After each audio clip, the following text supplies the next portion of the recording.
Ryan Walker thought the worst pain of his life ended 3 years ago when his wife vanished without a trace, leaving him to raise their daughter alone. But on Christmas Eve, in a crowded mall, he came face to face with the woman who destroyed him, and she was crying.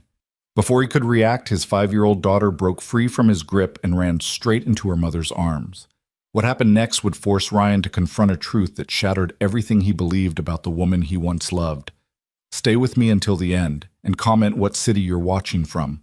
I want to see how far this story travels. The fluorescent lights of Riverside Mall blazed with artificial cheer, competing with the genuine warmth of 1,000 Christmas decorations that transformed the sprawling shopping center into a winter wonderland.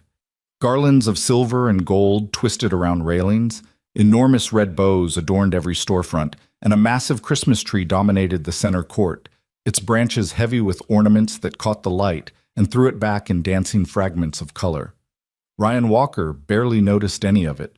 He moved through the crowd with the practiced efficiency of a single father on a mission, one hand firmly gripping his daughter Mia's smaller hand, the other clutching a crumpled shopping list that seemed to grow longer every time he looked at it. His dark hair, slightly too long because he kept forgetting to schedule a haircut, fell across his forehead as he navigated around a family stopped dead in the middle of the walkway to take selfies with Santa's workshop display. "Daddy, can we see Santa?" Mia asked, her voice bright with the kind of hope that 5-year-olds possessed in abundance. Her blonde curls, so much like her mother's, though Ryan tried not to think about that, bounced as she craned her neck to look up at him. "Maybe after we finish shopping, Princess," Ryan said, his voice automatically softening the way it always did when he spoke to his daughter. "We still need to get presents for Grandpa and Aunt Sarah, remember?" Mia's lower lip jutted out in a pout that was more performative than genuine. She'd learned early that while her father rarely said yes immediately, he almost never said no permanently. It was a dance they'd perfected over 3 years, ever since it had become just the two of them against the world. 3 years. 3 years since Hannah had walked out of their lives without explanation, without warning, without even a goodbye note. 3 years of Ryan rebuilding himself one day at a time, learning to braid hair through YouTube videos, discovering which brands of peanut butter Mia would actually eat, and lying awake at night wondering what he'd done wrong. But he didn't think about that anymore. He couldn't afford to. "Look, Daddy, they have the princess dolls." Mia tugged on his hand, pulling him toward a toy store with window displays that looked like they'd been designed by someone high on sugar and Christmas spirit. Ryan let himself be dragged along, a small smile playing at the corners of his mouth, despite the exhaustion that had become his constant companion. This was what mattered now. Mia's excitement, her laughter, the way her whole face lit up when she saw something that captured her imagination. She was his anchor, his purpose, his reason for getting out of bed when the weight of single parenthood felt like it might crush him. They spent 20 minutes in the toy store with Mia providing detailed commentary on every single item that caught her eye. Ryan mentally calculated his budget, trying to figure out which of her requests he could actually afford. Teacher salary plus freelance graphic design work on the weekends meant they weren't struggling, exactly, but there wasn't a lot of room for extravagance either. "Can I have the fairy castle?" Mia asked, pointing to an elaborate playset that cost more than Ryan's monthly electricity bill. "That's a pretty big present," Ryan said carefully. "What if we put it on your letter to Santa?" Mia considered this with the seriousness of a judge deliberating a life sentence. "Okay," she finally agreed, "but I really, really hope Santa brings it." They left the toy store with a smaller doll and a coloring book. Mia had insisted they buy something today and headed toward the food court. It was past noon, and Ryan could feel his blood sugar dropping.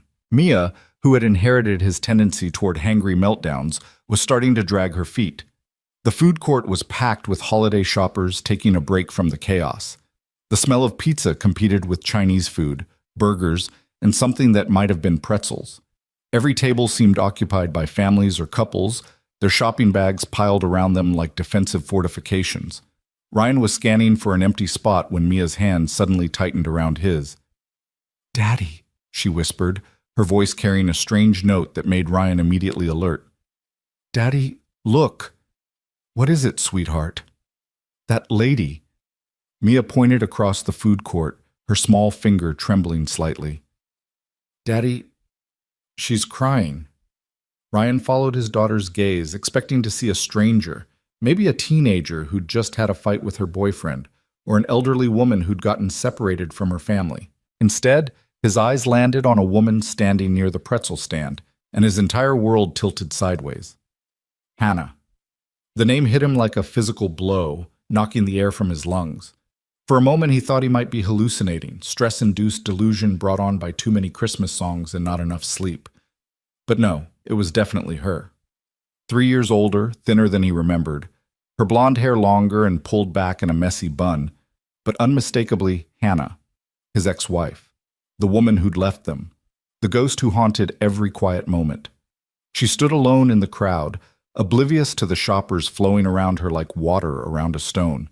Her shoulders were hunched, her arms wrapped around herself, as if she were cold despite the mall's efficient heating system. And she was crying, not the dramatic sobbing of someone seeking attention, but the quiet, devastating tears of someone who'd forgotten that anyone might be watching. Ryan's first instinct was to turn around, to grab Mia and disappear before Hannah could see them. 3 years of silence gave him that right, didn't it? 3 years of raising their daughter alone, of explaining why mommy wasn't coming home, of watching Mia look at families with 2 parents and trying to understand why hers only had 1. But he couldn't move.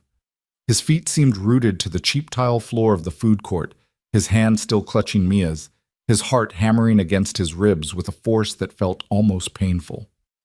"Daddy," Mia whispered again, and now there was something else in her voice, something that made Ryan's chest constrict.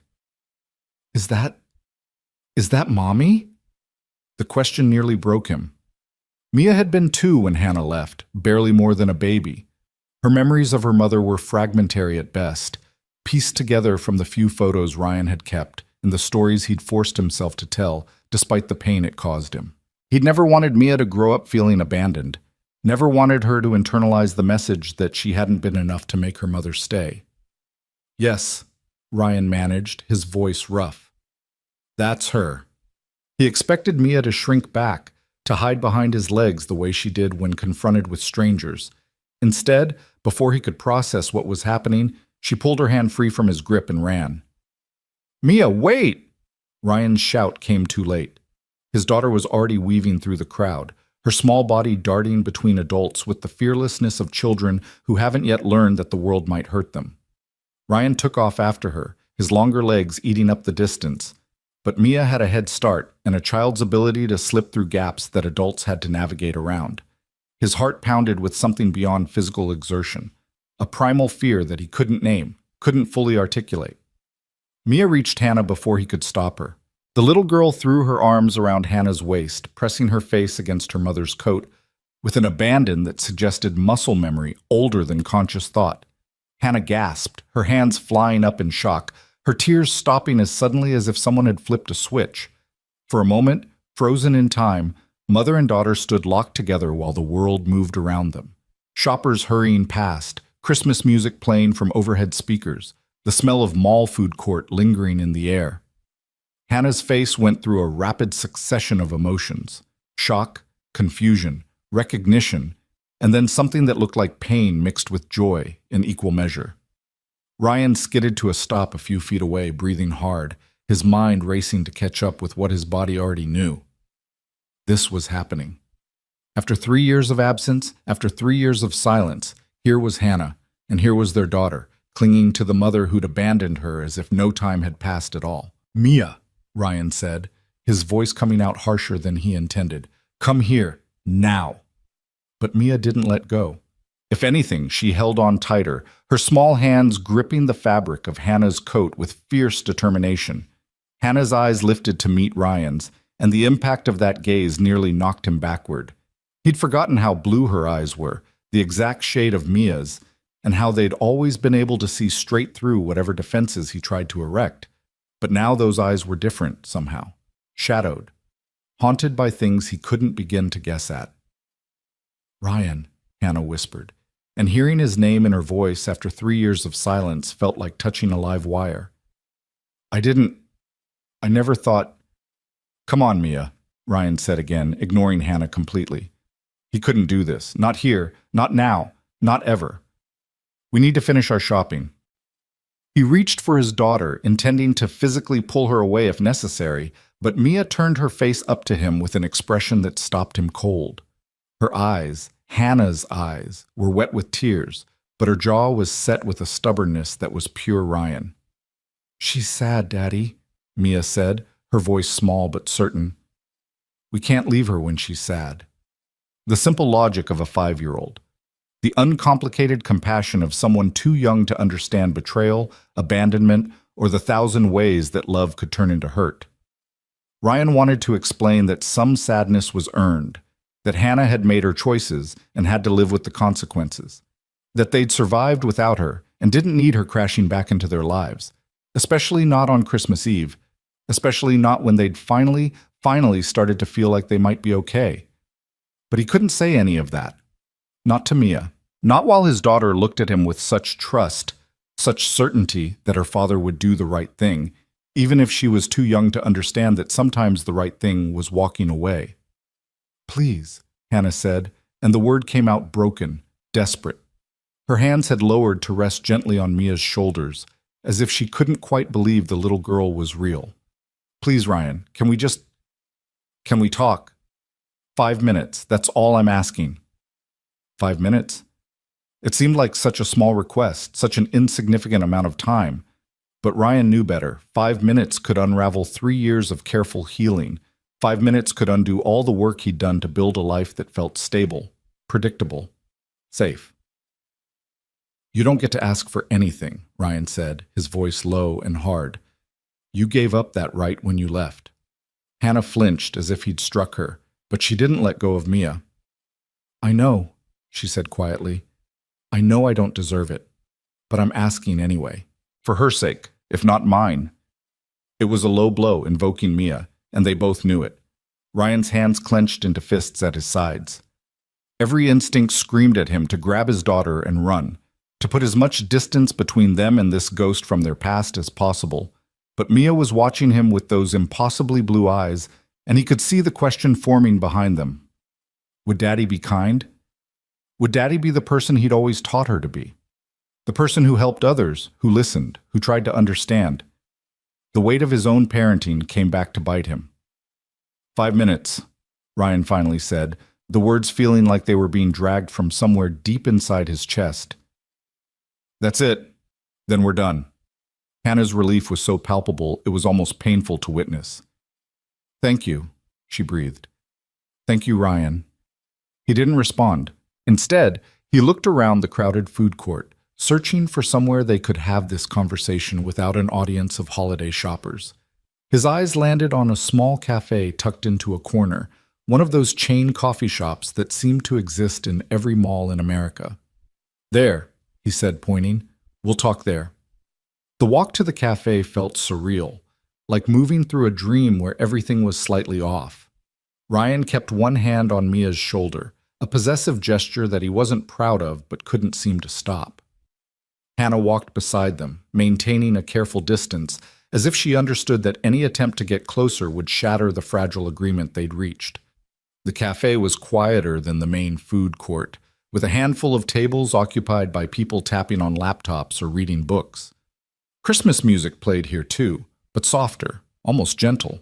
Ryan claimed a table in the back corner, away from the windows, away from the other customers, and lifted Mia into her chair with practiced ease. Hannah slid into the seat across from them, her movements tentative, uncertain. She looked smaller than Ryan remembered, diminished somehow, as if the last 3 years had worn her down in ways that went beyond the physical. For a long moment, nobody spoke. The silence stretched between them like a physical thing, heavy with all the words that had gone unsaid for 3 years. Ryan could hear his own heartbeat, fast and irregular. Beside him, Mia swung her legs under the table, her eyes moving between her parents with an expression that suggested she understood more than she should. Finally, Ryan broke the silence. "Why now?" The question came out flat, toneless. 3 years, Hannah. 3 years of nothing, and you show up on Christmas Eve? What the hell do you want? Hannah's hands trembled as she wrapped them around an imaginary cup of coffee, a nervous gesture he recognized from their marriage. "I didn't plan this," she said quietly. "I didn't know you'd be here. I didn't know I've been in therapy, Ryan, working through things. And my therapist said, I don't care what your therapist said. Ryan cut her off, his voice sharp enough that Mia flinched. He forced himself to lower his volume. You left us. You left your daughter when she was 2 years old, and you never looked back. Do you have any idea what that did to her? What that did to me? Yes, Hannah whispered, and now there were tears sliding down her cheeks again. Yes, I do. I think about it every single day. I think about how I failed you both. How I failed. Ryan's laugh was bitter, caustic. That's what you call it? Failure. You didn't fail a test, Hannah. You abandoned your family. I know. Hannah's voice broke on the words. I know what I did, and I know sorry isn't enough. It could never be enough. But I need you to understand. Understand what? Ryan demanded. What could you possibly say that would make this okay? Hannah opened her mouth, then closed it again. Her eyes dropped to the table, and for a moment Ryan thought she might stand up and walk away. Part of him hoped she would. It would be easier that way, to go back to hating the memory of her rather than facing the reality of her presence. But then Mia spoke up, her small voice cutting through the tension like a knife through butter. Are you sick, Mommy? She asked, her head tilted to one side with innocent curiosity. Is that why you went away? The question was so unexpected, so achingly perceptive in the way that children could sometimes be, that both adults froze. Ryan stared at his daughter, wondering where she'd gotten that idea, while Hannah's face crumpled with an emotion he couldn't quite name. Yes, Hannah finally said, her voice barely above a whisper. Yes, sweetie, I was sick, very sick.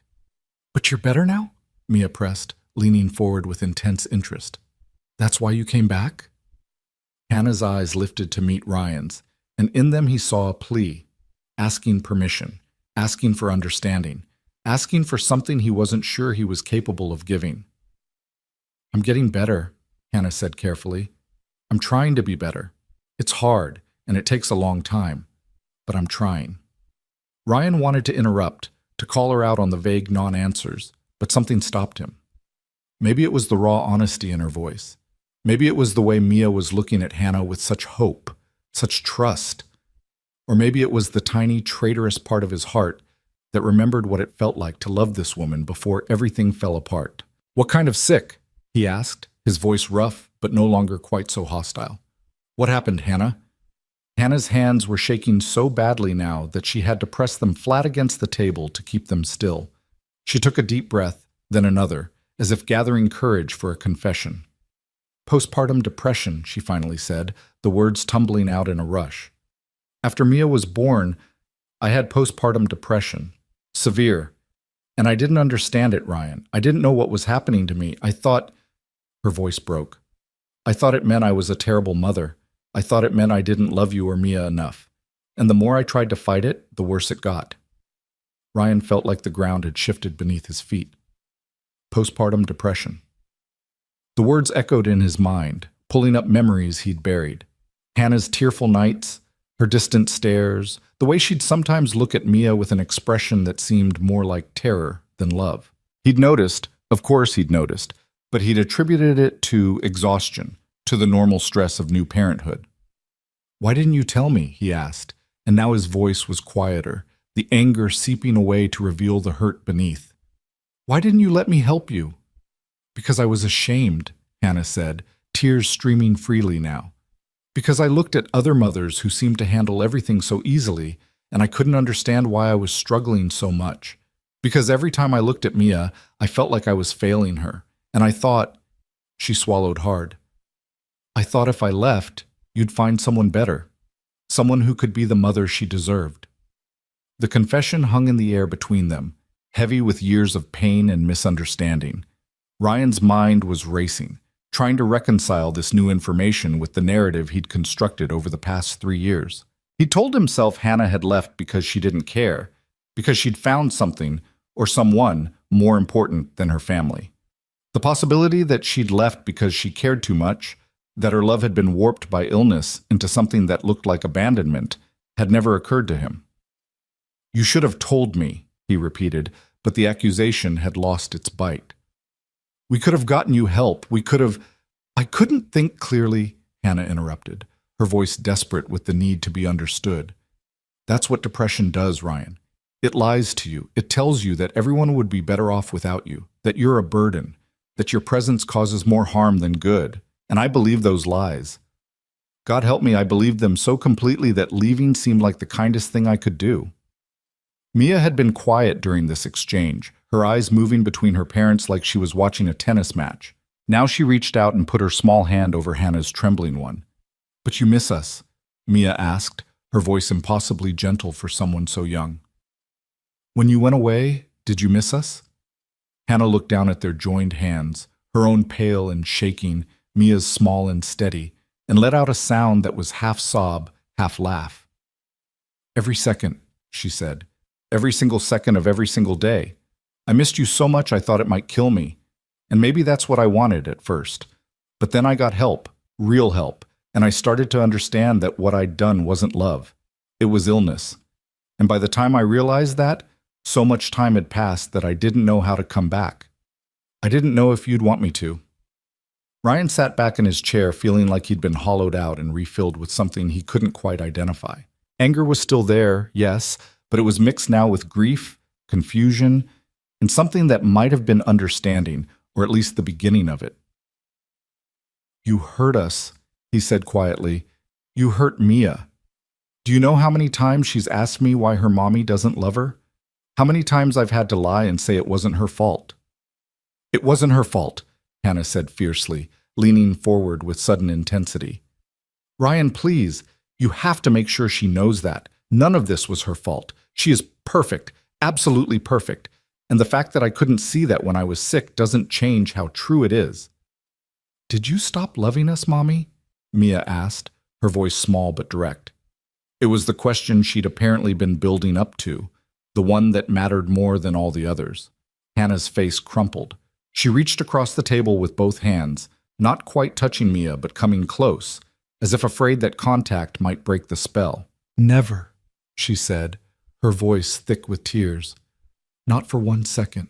Not even when I was at my sickest, when I couldn't think straight, when everything felt dark and terrible.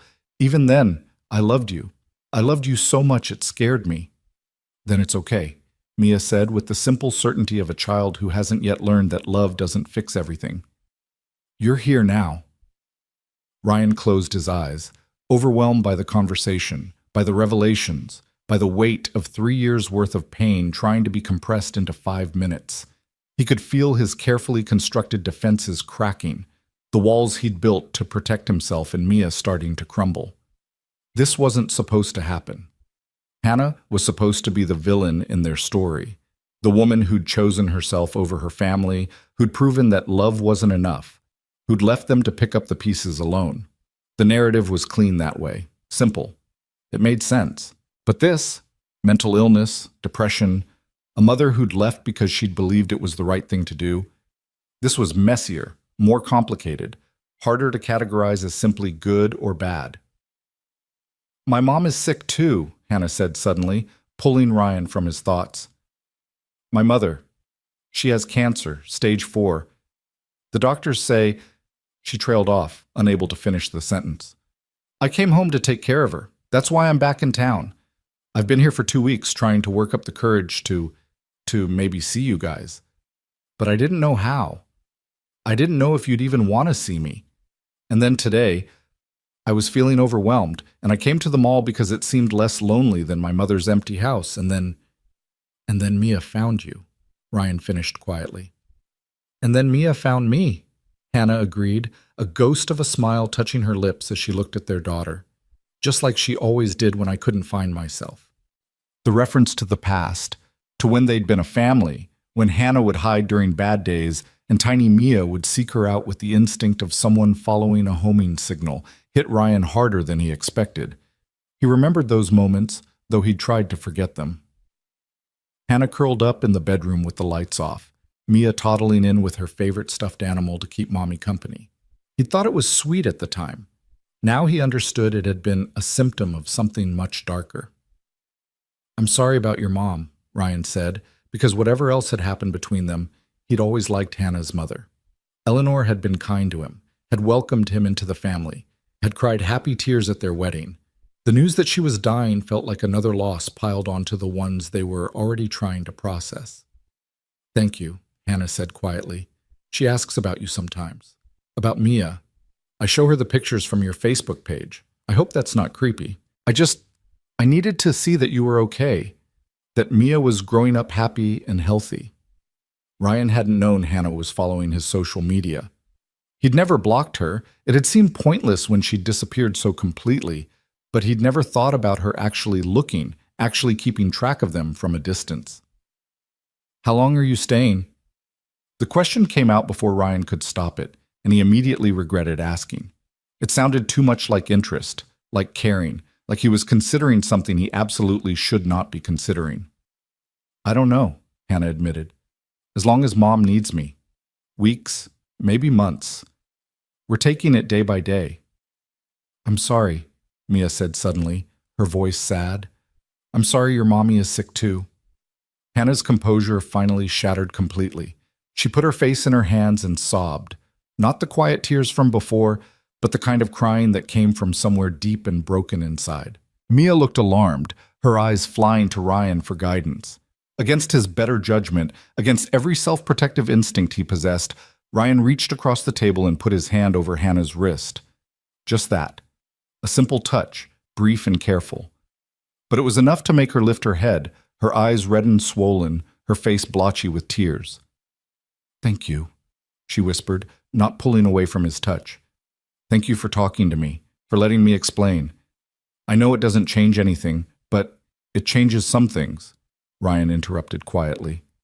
He pulled his hand back, already regretting the gesture, but unable to fully regret it at the same time. "It doesn't fix everything. It doesn't erase 3 years. But it changes some things." Hannah nodded, wiping at her face with the back of her hand in a gesture so familiar it made Ryan's chest ache. They sat in silence for a moment, the weight of the conversation settling around them like snow. Finally, Ryan glanced at his watch. More than 5 minutes had passed, significantly more. The mall would be closing in a few hours, and he still had shopping to finish. Life was calling him back, pulling him away from this suspended moment. "We should go," he said, not unkindly. "Mia needs lunch, and we still have things to do." He expected Hannah to nod, to accept the dismissal, to disappear back into whatever life she'd been living without them. Instead, Mia's hand shot up, gripping his sleeve with surprising strength. "Daddy?" she said, her voice taking on that particular tone that meant she was about to ask for something big. "Can Mommy come have Christmas with us?" The question landed like a bomb in the middle of their carefully polite conversation. Ryan's mind went blank, unable to process the request. Christmas was tomorrow. Christmas Eve was tonight. Mia was asking if the woman who'd abandoned them could just come back? Just like that? "Mia, I don't think—" Ryan started. "Please?" Mia interrupted, her eyes wide and pleading. "She's sad and alone, and it's Christmas. You always say Christmas is for family." The words hit like an arrow straight to Ryan's heart. He'd been the one to tell Mia that. He'd been the one to teach her that Christmas was about forgiveness, about bringing people together, about love that overcame obstacles. And now his own daughter was throwing his teachings back at him, asking him to practice what he'd preached. He looked at Hannah, who had gone very still, barely breathing, as if afraid that any movement might shatter this impossible moment. "Mia, it's complicated," Ryan tried again, struggling to find words that would be honest but not crushing. "Mommy has her own plans, and we have ours, and—" "I don't," Hannah said quietly. "I don't have plans. It's just going to be me and Mom, and she'll probably sleep through most of the day because of the medication." The admission made everything worse. Ryan could picture it, Hannah alone in her dying mother's house, watching the clock tick down on Christmas Day, thinking about the daughter she couldn't see and the family she'd lost. The image was almost painful in its loneliness. "Daddy, please," Mia said again, and now there were tears in her eyes. "Just for dinner, just so Mommy isn't sad on Christmas." Ryan felt trapped between his daughter's compassion and his own need for self-preservation. Letting Hannah back into their lives, even for one dinner, felt dangerous. It felt like opening a door he'd nailed shut, like inviting chaos back into the calm they'd worked so hard to achieve. But he looked at Mia's face, so hopeful, so certain that her father would do the right thing, and he felt his resolve crumbling. "I need to think about it," he finally said, the compromise feeling weak even as he spoke it. "Can you? Do you have a phone number I can call later today?" Hannah nodded quickly, pulling out her phone with trembling hands. They exchanged numbers in silence, the simple act feeling loaded with significance. Ryan saved her contact under just H, not ready to see her full name light up his phone screen. "I understand if you say no," Hannah said as she stood up, her movements tentative. "I understand that I don't have the right to ask for anything, but thank you for considering it, and thank you for letting me explain." She looked down at Mia, her expression so full of love and loss that Ryan had to look away. "Goodbye, sweetheart. Thank you for the hug. It meant more to me than you'll ever know." "Not goodbye," Mia said firmly. "See you later." It was a statement, not a question, the absolute certainty of a child who believed that wanting something badly enough could make it true. Hannah's smile was watery but genuine. "See you later," she echoed softly. Then she turned and walked away, disappearing into the mall crowd like a ghost fading in sunlight. Ryan and Mia sat at their table for a long moment, neither speaking, both processing what had just happened. "You're going to say yes, aren't you, Daddy?" Mia finally asked, her voice small. Ryan looked down at his daughter, at her hopeful face and her trusting eyes, and knew he was defeated before he even began. "Yeah, Princess," he admitted quietly. "I think I probably am." Mia's smile was bright enough to power the entire mall's Christmas lights. She threw her arms around Ryan's neck, nearly knocking over his forgotten coffee in her enthusiasm. "Thank you, Daddy. Thank you, thank you, thank you." Ryan hugged her back, pressing his face into her hair, wondering what exactly he'd just agreed to. Tomorrow was Christmas. Tomorrow, Hannah would walk into the home they'd built without her, would see how they'd survived, would be confronted with all the ways they'd learned to be okay. And he had no idea if it would heal old wounds or just create new ones. But Mia was happy. Right now, in this moment, his daughter was happier than he'd seen her in weeks. And wasn't that worth the risk? Wasn't that worth stepping outside his comfort zone and facing the woman who'd broken his heart? "Come on," he said, standing and lifting Mia out of her chair. "We still need to finish shopping, and now we need to get an extra present." "For Mommy?" Mia asked, her eyes going wide. "For Mommy," Ryan confirmed, even though the word felt strange in his mouth after 3 years of silence. They spent the rest of the afternoon shopping, but Ryan's mind was only half present. The other half kept circling back to Hannah, to the tears in her eyes, to her confession about postpartum depression, to the way she'd looked at Mia like someone seen sunshine after years of darkness. He thought about his father's words, the ones that had been echoing in his head since Mia first asked her question. "Christmas is for forgiveness, son." Maybe it was. Maybe tomorrow would be the first step towards something new, not reconciliation exactly, but understanding. Maybe they could find a way to coexist peacefully, to give Mia the gift of knowing both her parents without the shadow of abandonment hanging over everything. Or maybe it would be a disaster. Either way, Ryan realized as he watched Mia chatter excitedly about Christmas dinner, it was too late to back out now. He'd made a promise to his daughter, and he'd die before breaking it. As they left the mall, Ryan pulled out his phone and typed a brief message to the contact labeled H. "Dinner tomorrow at 6. Address is the same." The response came almost immediately. "I'll be there. Thank you, Ryan. You have no idea what this means to me." But he did know. He knew exactly what it meant, because once upon a time, he'd have felt the same way about getting a second chance with the person he loved most in the world. The question was whether that person still existed under 3 years of hurt and absence, or if they'd both changed too much to find their way back to anything resembling what they'd once had. Tomorrow, he'd find out. Ryan buckled Mia into her car seat, listening to her excited chatter about Christmas and presents and Mommy coming to dinner. In the front seat, he gripped the steering wheel and took a deep breath. "Okay," he whispered to himself. "Okay. We can do this." Behind them, the mall's Christmas lights blazed against the darkening sky, marking the end of Christmas Eve and the beginning of something Ryan couldn't yet name, something that felt both terrifying and inevitable, like standing at the edge of a cliff and knowing you're about to jump. The drive home from the mall felt longer than usual, though the route was exactly the same as always. Ryan's hands gripped the steering wheel with unnecessary force, his knuckles white against the black leather. Behind him, Mia sang along to the Christmas carols playing on the radio, her voice sweet and slightly off-key, blissfully unaware of the storm churning in her father's mind. What had he done? What had he just agreed to? The question circled through Ryan's thoughts like a vulture waiting for something to die. Maybe his sanity, maybe his carefully constructed peace, maybe the protective walls he'd spent 3 years building around his heart.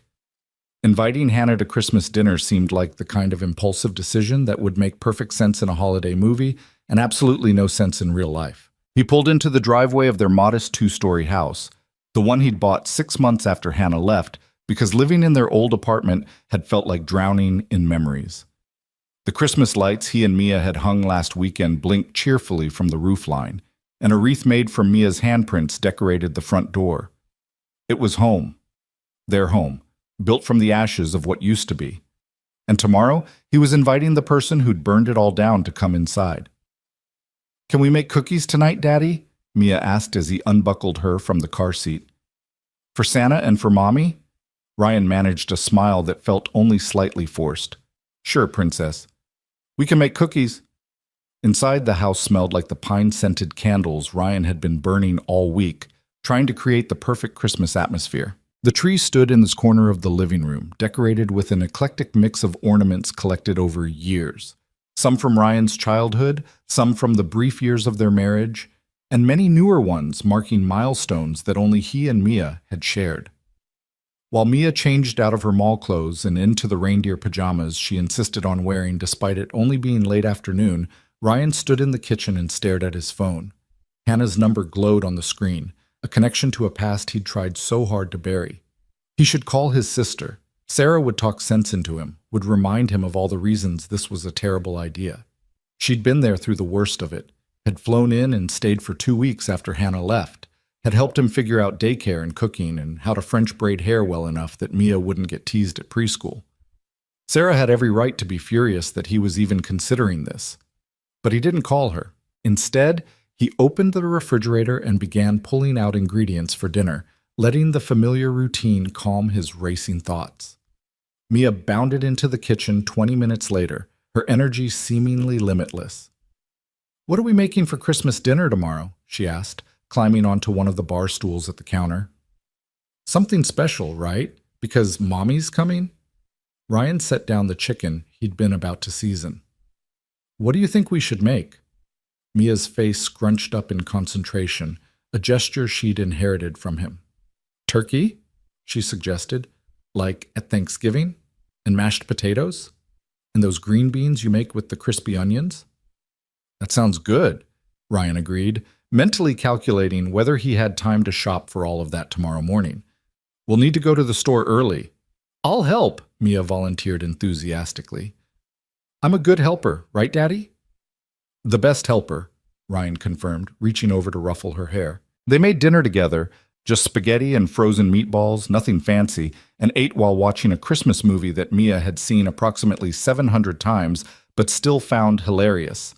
Ryan tried to focus on the screen, tried to lose himself in his daughter's laughter, but his mind kept drifting back to Hannah's face in the mall. The tears, the trembling hands, the raw vulnerability when she'd talked about postpartum depression. He'd failed her. The realization sat heavy in his stomach, making the pasta taste like sawdust. He'd been her husband, had promised to support her in sickness and health, and he'd been so consumed with being a new father that he'd missed the signs of his wife falling apart. But she'd also failed him, hadn't she? Failed them both. Walking away without explanation, without giving him a chance to help, without trusting him enough to be honest about what she was going through. The competing narratives warred in his head: victim and villain, abandoner and abandoned, sick woman and absent mother. Nothing was as simple as he thought it was this morning, when Hannah had still been just a ghost from his past, instead of a complicated, broken person asking for a second chance. After dinner, they made cookies. Chocolate chip, because those were Mia's favorite. The kitchen filled with the warm smell of baking, and flour ended up everywhere despite Ryan's best efforts to contain it. Mia insisted on decorating some of the cookies with icing and sprinkles, turning them into abstract art pieces that were more sugar than substance. "This one is for Mommy," Mia announced, holding up a cookie that had so many sprinkles it was barely visible beneath them. "She'll like it, right?" Ryan looked at the cookie, lopsided and enthusiastic and made with pure love, and felt his throat tighten. "She'll love it," he said quietly. After cookies came bath time, then teeth brushing, then the elaborate bedtime routine that had evolved over 3 years of single parenthood. Ryan read 3 stories, one more than usual because it was Christmas Eve and Mia had deployed her most devastating puppy dog eyes. Then he tucked her in, made sure her nightlight was on, and kissed her forehead. "Daddy?" Mia's voice stopped him at the door. "Are you sad about Mommy coming tomorrow?" The question caught him off guard. He turned back to see Mia propped up on one elbow, her blue eyes, Hannah's eyes, watching him with concern beyond her years. "I'm not sad," Ryan said slowly, coming back to sit on the edge of her bed. It's complicated, Princess." "Because she went away?" "Yeah, because she went away." Mia was quiet for a moment, processing.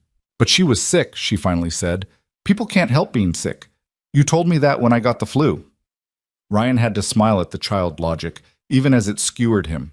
"You're right. People can't help being sick." "So we should forgive her, right? Like in the Christmas story? Like how they forgave Scrooge even though he was mean?" When had his daughter become so wise? Ryan wondered. When had she learned to distill complex adult emotions into simple truths? "We'll try," Ryan said, smoothing back her hair. "We'll try to forgive her." "Good," Mia said, satisfied. She yawned hugely, her eyes already starting to close. "I already forgived her. She's my mommy." Ryan sat there for a long time after Mia fell asleep, watching her breathe in the dim glow of the nightlight. She looked so peaceful, so certain that tomorrow would be wonderful, simply because she'd decided it would be. He envied that certainty, that ability to trust so completely. Finally, he stood and left the room, pulling the door mostly closed behind him. Downstairs, the house felt too quiet, too empty. He cleaned up the kitchen, putting away the cookies and loading the dishwasher, moving on autopilot while his mind spun in circles. His phone buzzed. A text from Sarah. "Merry Christmas Eve, little brother. How's my favorite niece?" Ryan stared at the message for a long moment, then typed back. "She's good. Excited about tomorrow." He hesitated, his thumbs hovering over the keyboard, then added, "We ran into Hannah at the mall today." The response was almost instantaneous. "What? Are you okay? Is Mia okay?" "We're fine," Ryan typed. It was unexpected. 3 dots appeared, disappeared, appeared again. Finally, "Do you want to talk about it?" Ryan did and didn't want to talk about it in equal measure, but Sarah deserved to know, especially since "I invited her to Christmas dinner," he typed quickly before he could lose his nerve. This time the phone actually rang. Sarah's face appeared on the screen, her expression a mix of concern and disbelief. "You invited her to what?" "Hi to you too," Ryan said, settling onto the couch with a sigh. "Ryan, what the hell? After everything she did? After she abandoned you and Mia for 3 years without a word?" Sarah's voice was sharp, protective. She'd never forgiven Hannah for leaving, had deleted every photo of her from family albums, had pointedly referred to her as that woman for the past 3 years. "I know," Ryan said tiredly. "I know it sounds crazy." "It doesn't sound crazy. It is crazy. Please tell me this was Mia's idea and you just couldn't say no to her." Ryan winced.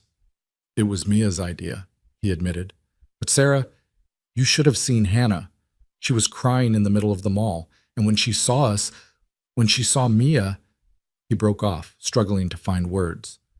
"She has postpartum depression. That's why she left. She thought we'd be better off without her." There was a long silence on the other end. When Sarah spoke again, her voice was softer but still skeptical.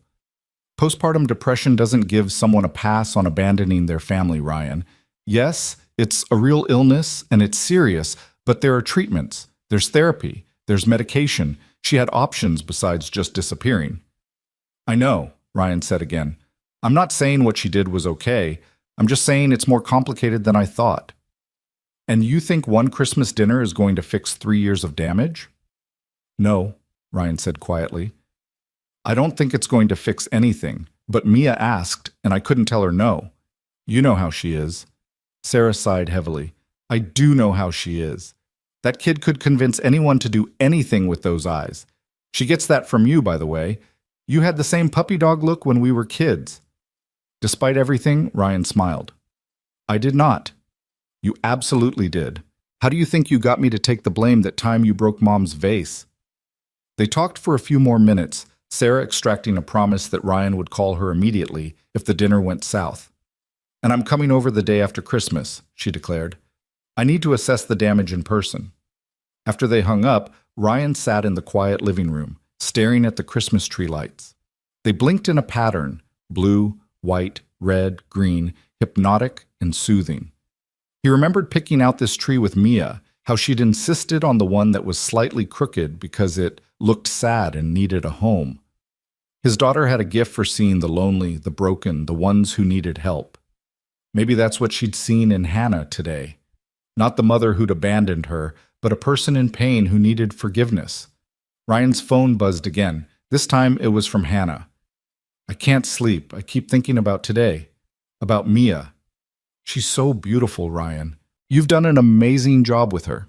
He stared at the message for a long time before responding. She asks about you sometimes. I always told her you loved her, even when you weren't here. Thank you for that. I don't deserve it, but thank you. Ryan typed and deleted 3 different responses before finally settling on, see you tomorrow at 6. We're having turkey. I'll bring wine and dessert and anything else you need.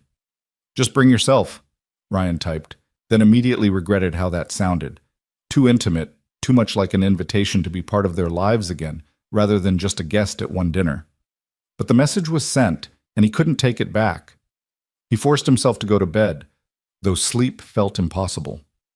His mind kept replaying the day, Hannah's tears, Mia's hug, the revelation about postpartum depression, the weight of his daughter's hand in his as she asked if Mommy could come for Christmas. When he finally did drift off, his dreams were fragmented and strange. Hannah, walking through their old apartment, Mia as a toddler reaching for a mother who kept disappearing like smoke, the mall decorated with lights that blazed too bright and hurt to look at. He woke at 6 in the morning, earlier than necessary, his heart pounding from dreams he couldn't quite remember. Mia was still asleep, her room quiet when he checked on her. The house felt suspended in that pre-dawn stillness, waiting for the day to truly begin. Christmas morning, and Hannah was coming to dinner. Ryan made coffee and stood at the kitchen window, watching the sky gradually lighten from black to deep blue to pale gray. Snow had fallen overnight. Not much, just enough to dust the lawn and trees with white, making everything look clean and new. A fresh start, he thought, then immediately felt ridiculous for assigning metaphorical meaning to weather patterns. By 7, Mia was awake and bouncing off the walls with Christmas excitement. They opened presents in the living room, nothing extravagant, but enough to make Mia squeal with delight. The fairy castle from the toy store was there, purchased late last night during an emergency run after Mia fell asleep. Her joy made the credit card hit worth it. Santa really brought it, she exclaimed, already pulling pieces out of the box. Daddy, can we build it before Mommy comes? I want to show her. We'll start it after breakfast, Ryan promised. But we need to go shopping first, remember, for dinner? The grocery store was predictably chaotic on Christmas morning, full of last-minute shoppers who'd forgotten cranberry sauce or realized they needed more butter. Ryan navigated the crowds with practiced efficiency, Mia riding in the cart and providing running commentary on everything they passed. They bought a turkey, already defrosted and ready to cook, potatoes, green beans, cranberry sauce, both canned and fresh cranberries because Ryan wasn't sure which one Hannah preferred, ingredients for stuffing, gravy mix because Ryan had attempted homemade gravy once, and it had been a disaster, rolls, and at Mia's insistence, ingredients for hot chocolate. Because Mommy used to make it for me when I was little. Ryan didn't remember Hannah making hot chocolate. Mia had been so young when Hannah left, but he didn't correct her. Maybe it was a real memory. Maybe it was something Mia had constructed from wishes and fragments. Either way, they bought cocoa and marshmallows. Back home, the turkey went in the oven, filling the house with the smell of roasting meat and herbs. Ryan moved through the kitchen like a machine, prepping side dishes, setting the table with the nice plates they almost never used, trying not to think too hard about what was coming. Mia worked on her fairy castle at the coffee table, occasionally calling out questions or showing Ryan her progress. The normalcy of it helped. This was just another day, just another Christmas, just dinner with a guest who happened to be Mia's mother. Except it wasn't, and pretending otherwise was exhausting. By 4 o'clock, Ryan found himself changing clothes for the third time. Nothing felt right. The button-down was too formal, like he was trying too hard. The t-shirt was too casual, like he didn't care. He finally settled on a dark green Henley and jeans, presentable but not overdressed. "You look nice, Daddy," Mia said when he came downstairs. She'd insisted on wearing her Christmas dress, red velvet with white trim, her hair in 2 neat braids that Ryan was privately very proud of. "You look beautiful, Princess," he said, meaning it completely. 5:30 came and went. Ryan found himself watching the clock, his stomach twisted in knots. The turkey was resting, the potatoes were keeping warm, everything was ready. All they needed was... The doorbell rang at precisely 6 o'clock. For a moment, Ryan couldn't move. He stood frozen in the kitchen, listening to Mia's excited footsteps running toward the front door. This was it. No more hypotheticals, no more wondering. Hannah was here, standing on their porch, about to enter the life they'd built without her. "Daddy, Mommy's here!" Mia's voice carried through the house, high and excited. Ryan forced his feet to move, walking toward the entryway on legs that felt made of wood. Mia had already opened the door, and there was Hannah, snow-dusting her dark coat, her hair pulled back in a neat ponytail. Her face carefully made up in a way that suggested she'd spent as much time getting ready as Ryan had. She held a wine bottle in one hand and a bakery box in the other, and when her eyes met Ryan's over Mia's head, he saw his own nervousness reflected back at him. "Hi," Hannah said softly. "Thank you for having me." "Hi," Ryan managed. "Come in. It's freezing out there." Hannah stepped inside, and suddenly the house felt smaller, more crowded. She looked around, taking in the changes, the different furniture, the photos on the walls that marked years she'd missed, the life that had continued without her. "Your home is beautiful," she said, her voice catching slightly on the word your instead of our. Mia grabbed Hannah's hand, pulling her toward the living room. "Come see my fairy castle. Santa brought it and Daddy helped me build it." Ryan took Hannah's coat and the wine, hanging one in the closet and carrying the other to the kitchen. His hands were shaking slightly, and he gripped the bottle harder to still them. He could hear Mia chattering in the living room, her voice bright with excitement, and Hannah's softer responses. When he returned to the living room, Hannah was crouched beside the fairy castle, listening intently as Mia explained the function of each turret and tower. She looked up when Ryan entered, and something in her expression made his breath catch, a mixture of grief and gratitude that was almost painful to witness. "It's an impressive castle," Hannah said, straightening up. "You did a great job building it." "Daddy helped," Mia said generously, "but I did most of it." "I can tell," Hannah said with a small smile. "You always were good at building things." The comment suggested memories Ryan didn't share, a past with Mia that he couldn't verify. It felt strange, this reminder that Hannah had known their daughter before he'd become the sole parent, that there were 2 years of Mia's life that both her parents remembered even if Mia didn't. "Dinner's ready whenever we want to eat," Ryan said, breaking the moment. They moved to the dining room, an awkward procession of 3 people trying to figure out how to be together. Ryan had set the table with 3 places, him at one end, Mia on the side, and Hannah at the other end, a safe distance. A reminder that they were no longer the family they'd once been. Hannah helped carry dishes from the kitchen, moving carefully, as if afraid she might break something. Mia kept up a steady stream of conversation, filling the silence with stories about school, her friends, the Christmas pageant where she'd been an angel. "You should have seen her," Ryan found himself saying as he carved the turkey. "She had the biggest wings of anyone in the show." "Because I was the best angel," Mia said proudly. "The most modest angel, too," Ryan teased, and Mia giggled. Hannah watched them with an expression that Ryan couldn't quite read, Love and loss tangled together, joy at seeing them, but pain at all she'd missed.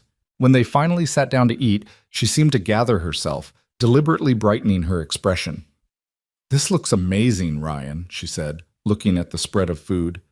"You've become quite the cook." "YouTube tutorials and a lot of trial and error," Ryan said, passing her the potatoes. "Though Mia would tell you we had pizza for dinner more nights than we should have." "Only sometimes," Mia said loyally, "and Daddy's spaghetti is really good." They ate, and slowly, gradually, some of the tension began to ease. Conversation flowed more naturally, helped along by Mia's constant questions and observations. Hannah asked about Ryan's teaching job, careful to avoid anything too personal. Ryan asked about Hannah's mother, and Hannah's expression shuddered briefly before she answered. "She's comfortable," Hannah said quietly.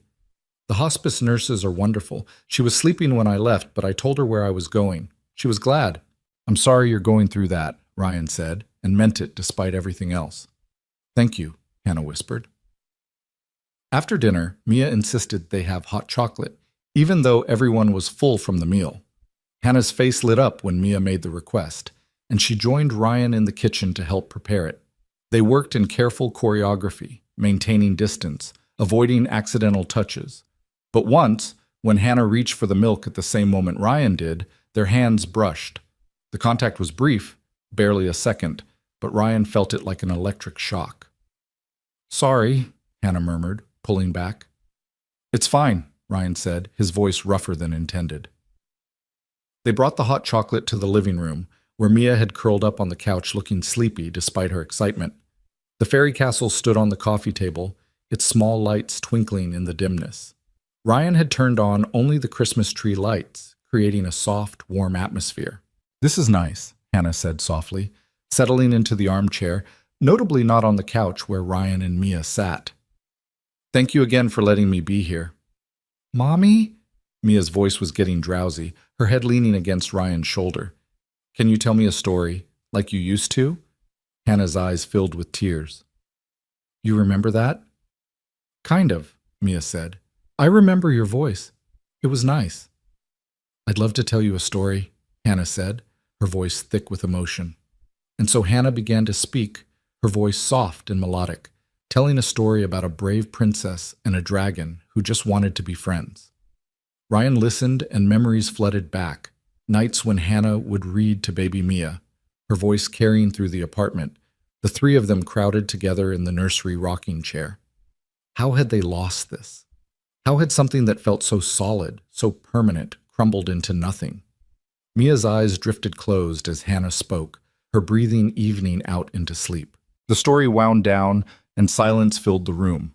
Ryan carefully shifted, preparing to carry Mia up to bed.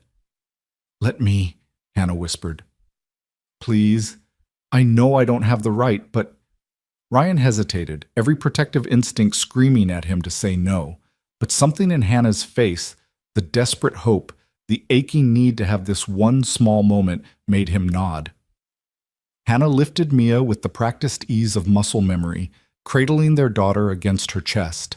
Mia stirred slightly but didn't wake, her arms automatically circling Hannah's neck. Ryan watched them walk up the stairs together, his heart in his throat. He followed at a distance, standing in Mia's doorway as Hannah gently laid her in bed and pulled up the covers. She stood there for a long moment, just looking at their sleeping daughter, tears streaming silently down her face. "She's perfect," Hannah whispered. "Ryan, she's absolutely perfect. You've done such a good job." "We got lucky," Ryan said quietly. "She's always been amazing." Hannah reached out and gently touched Mia's cheek, the gesture so tender it hurt to watch. Then she straightened and walked toward the door, where Ryan stepped back to let her pass. Downstairs they stood awkwardly in the living room, the evening winding down but neither quite ready for it to end. "I should go," Hannah finally said. "I don't want to overstay." "Do you want coffee?" Ryan heard himself ask. "Or we could finish the wine." Hannah looked surprised. "Are you sure?" "No, yes, maybe." "Yeah," Ryan said.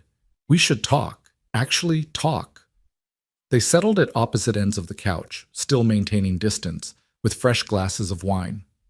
The Christmas tree lights cast everything in a soft glow, making the moment feel almost dreamlike. "She's wonderful, Ryan," Hannah said again. "The way she laughs, the way she looks at you with such trust. You've given her an incredible life." "I did what I had to do," Ryan said, and couldn't keep a slight edge from his voice. "Someone had to." Hannah flinched. "I deserve that." "I'm sorry," Ryan said immediately, rubbing his face. "That wasn't fair."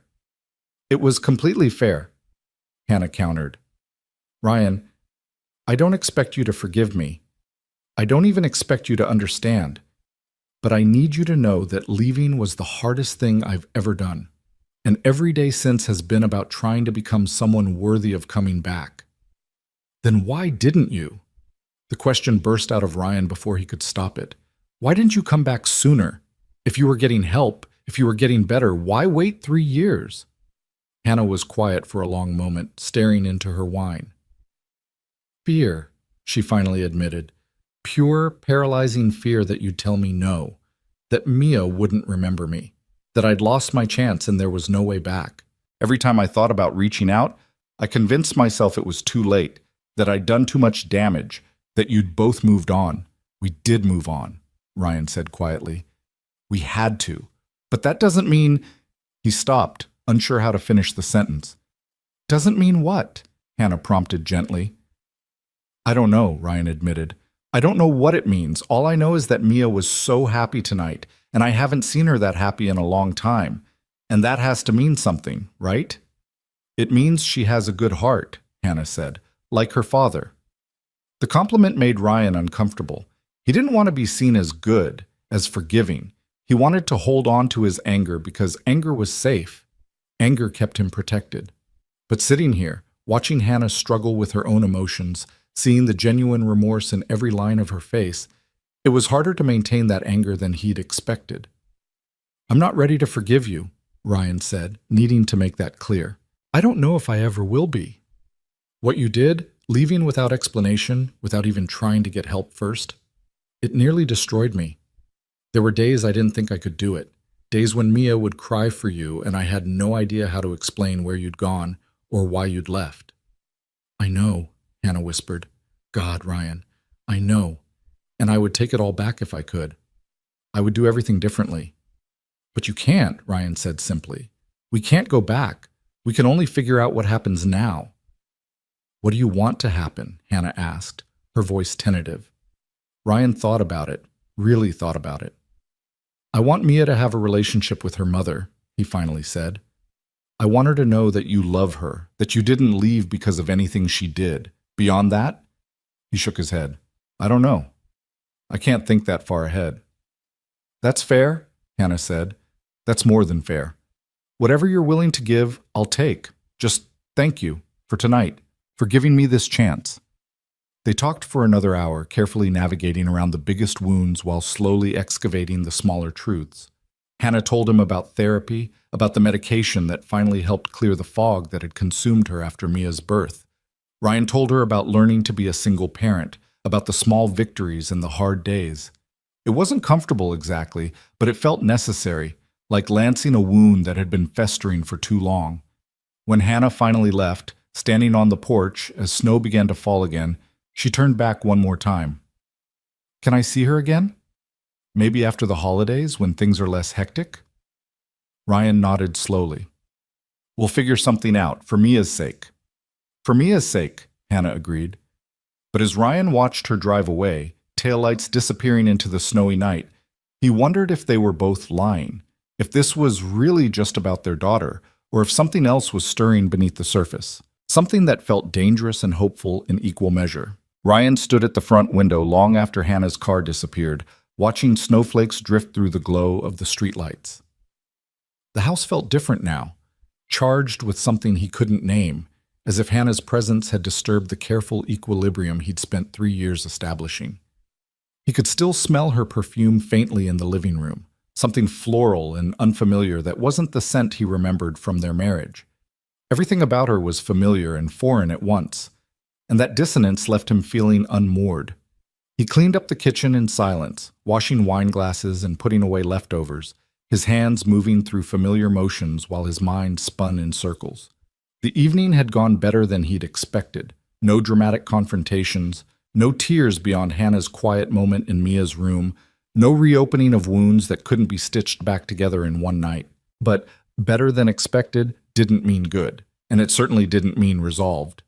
His phone buzzed as he was loading the dishwasher. Sarah's name flashed on the screen with a message that was just a string of question marks. Ryan smiled despite himself and called her back. "Well?" Sarah demanded before he could even say hello. "Don't leave me in suspense. Did she show up? Did you survive? Is Mia okay? Are you okay?" "She showed up," Ryan confirmed, settling onto the couch with a tired sigh. "And we survived. It was complicated." "Complicated how? Good. Complicated or disaster complicated?" Ryan thought about it. "Somewhere in between." Mia was thrilled. Hannah was emotional but appropriate. We talked, really talked, for the first time in 3 years. "And?" Sarah pressed when he paused. "And I don't know what to think," Ryan admitted. She explained about the postpartum depression, about being in therapy, about being too afraid to reach out sooner. "Part of me understands it. Part of me is still furious." "You're allowed to be both," Sarah said gently. "You're allowed to have complicated feelings about a complicated situation. Just be careful, okay? I don't want to see you get hurt again." "I'm not planning on getting hurt again," Ryan said. But even as the words left his mouth, he wondered if that was a promise he could keep. They talked for a few more minutes before saying goodnight. Ryan sat in the darkened living room afterward, the only light coming from the Christmas tree. Tomorrow was just another day. The day after Christmas, when decorations started to feel tired and the magic began to fade. But something had shifted tonight. Some door had cracked open that he wasn't sure could be closed again. Upstairs, he checked on Mia one more time. She was sprawled across her bed in the boneless way of sleeping children, one arm hanging off the side, her fairy castle nightlight casting shadows on the wall. She looked peaceful, content, utterly untroubled by the complexities swirling through her father's mind. "What am I supposed to do, princess?" Ryan whispered to his sleeping daughter. "How do I give you your mother back without losing myself in the process?" Mia, predictably, didn't answer. The days between Christmas and New Year's passed in a strange blur. Mia talked about Hannah constantly, what Mommy had said, what Mommy had worn. When could they see Mommy again? Ryan fielded the questions with increasing unease, torn between wanting to honor his daughter's excitement and needing to protect them both from potential disappointment. Hannah texted occasionally, nothing invasive, just brief messages asking how Mia was doing or sharing a memory that had resurfaced. Ryan responded carefully, keeping his replies friendly but distant, acutely aware that every interaction was setting some kind of precedent for whatever came next. On the 28th, Hannah sent a photo of her and her mother, both wearing paper crowns from Christmas crackers. Eleanor looked frail but was smiling, and the caption read, "Mom wanted me to tell Mia she says hello. She always asks about her granddaughter." Ryan stared at the photo for a long time. Eleanor had been a good grandmother in the brief time before Hannah left, doting and warm, always ready with cookies and stories. Mia had been too young to remember her, and Ryan had felt guilty about letting that relationship dissolve along with everything else. But what was he supposed to have done? Maintain contact with his ex-wife's family while she'd vanished? He showed the photo to Mia, who studied it seriously. "Is that Grandma Eleanor?" she asked. "It is," Ryan confirmed, surprised Mia even knew the name. "Do you remember her?" Mia shook her head. "But I've seen pictures in the album you keep in your closet." Ryan's chest tightened. He'd forgotten about that album. Photos from their wedding, from Mia's early years, from when they'd been a complete family. He'd shoved it in the back of his closet 2 years ago, unable to throw it away but unwilling to look at it. "She looks nice," Mia said, handing back the phone. "Is she very sick?" "Yes, sweetheart, very sick." Mia processed this with the gravity of a child who'd learned about death, but hadn't yet experienced it personally. "That's sad," she finally said. "Mommy must be really sad, too." The simple empathy in her voice made Ryan's decision for him. He typed back, "Mia says hello to Grandma Eleanor. She'd love to meet her if Eleanor feels up for visitors." The response came quickly. "Really? Are you sure? I don't want to push. Ryan hesitated, then wrote, I'm sure. Let us know when would be good. That was how, 3 days later, Ryan found himself driving to Eleanor's house with Mia chattering nervously in the back seat. The house was in the older part of town, a craftsman-style home that Ryan had visited countless times during his marriage. It looked smaller than he remembered, shabbier, as if it had aged rapidly in the years since he'd last been there. Hannah met them at the door, her expression a mixture of gratitude and anxiety. Thank you for this, she said quietly. Mom has been talking about it non-stop since I told her you were coming. How is she today? Ryan asked, stepping into the familiar foyer with its worn hardwood floors and faded wallpaper. Good, Hannah said. She's having a good day, which is a gift. The nurse just left and she's awake and alert. She looked down at Mia, her expression softening. She's so excited to see you, sweetheart. Mia pressed closer to Ryan's leg, suddenly shy. What if she doesn't like me? Hannah crouched down to Mia's level. She already loves you, she said gently. She's loved you since before you were born. She just hasn't gotten to see you in a long time. The living room had been converted into a bedroom, with a hospital bed positioned near the window so Eleanor could see outside. She was propped up on pillows, an oxygen tube in her nose, her once robust frame diminished to something small and fragile. But her eyes, still bright and sharp, lit up when she saw them enter. Ryan, Eleanor said, her voice weak but warm. Oh my goodness, you're here. And this can't be little Mia. Look how big you've gotten. Mia hung back, uncertain, but Eleanor's genuine delight was hard to resist. Slowly, she moved closer to the bed, studying her grandmother with open curiosity. I'm 5 now, Mia announced, and I can read some words and I'm learning to do cartwheels. 5 years old, Eleanor marveled. That's very big indeed. Come here, darling. Let me see you properly. Ryan watched as his daughter approached the bed, saw Hannah hovering anxiously in the doorway. This was surreal. Standing in Eleanor's living room as if no time had passed, as if they were still family instead of people connected only by the fragile thread of a child. Eleanor and Mia talked about simple things, Mia's school, her favorite toys, what she wanted to be when she grew up. Eleanor listened with the rapt attention of someone trying to absorb every detail to make up for years of absence in a single afternoon. Her hand, thin and marked with age spots, rested on Mia's arm, a gentle touch that said more than words could. Your mommy was just your age when she learned to ride a bike, Eleanor said at one point. She was so determined, fell off 20 times but kept getting back on. Mia's eyes widened. Really? Mommy, you fell off 20 times? Hannah, who'd been sitting quietly in the corner, smiled. At least 20 times, maybe more. I was very stubborn. Like Daddy says I am, Mia said proudly, and everyone laughed. Ryan found himself relaxing incrementally, the strangeness of the situation fading into something almost comfortable. Eleanor asked him about his teaching, about his life, and he answered honestly, talking about the challenges and rewards of single parenthood, about how Mia had become his entire world. You've done a remarkable job, Eleanor said, her eyes serious. I always knew you would. You were always so good with her, even when she was tiny. The compliment sat uncomfortably with Ryan. He didn't want Eleanor's approval, didn't want to fall back into the easy warmth of this family that had once been his, but he couldn't be rude to a dying woman who'd only ever been kind to him. After an hour, Eleanor began to tire, her responses getting slower, her eyes drooping. Hannah noticed immediately and stood up. Mom should rest now, she said gently. Mia looked disappointed but nodded. She leaned close to Eleanor and said, I'll come back and visit again, okay? Eleanor's eyes filled with tears. I would love that, sweetheart. Thank you for coming to see your old grandma.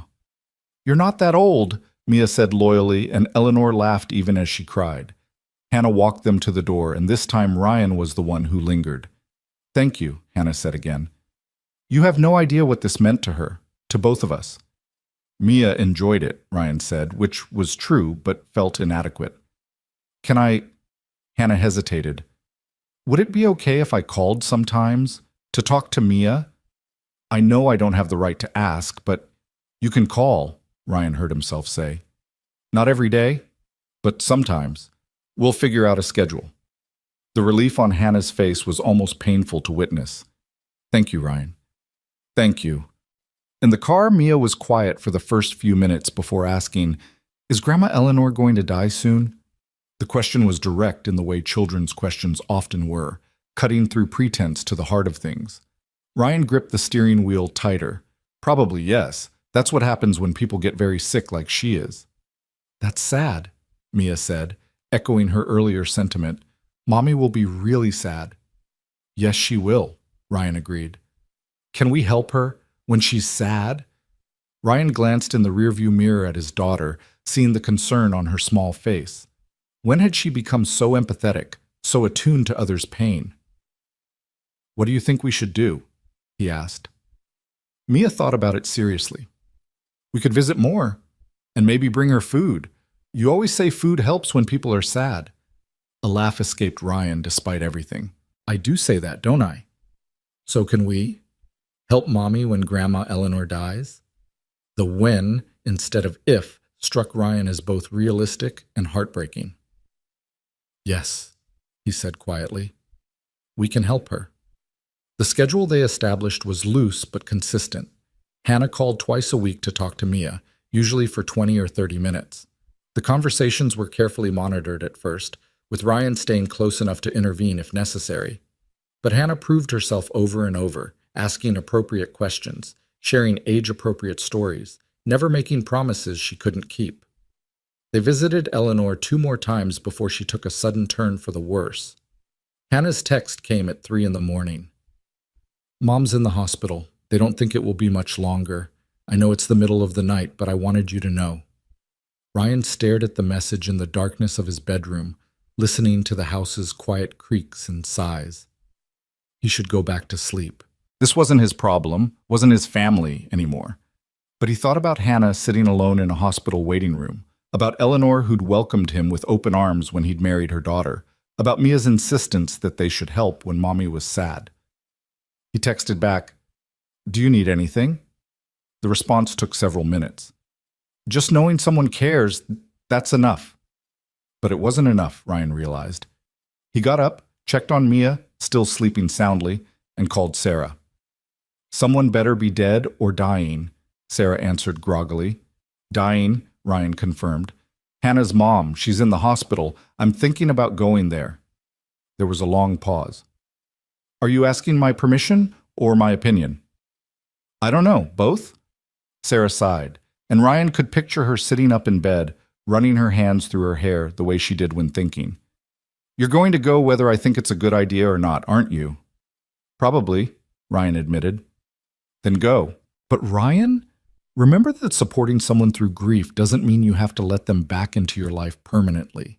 You can be kind without being stupid about it. I know, Ryan said, though he wasn't sure he did. He called his neighbor, Mrs. Chen, who'd watched Mia before, and insisted she didn't mind being woken up for an emergency.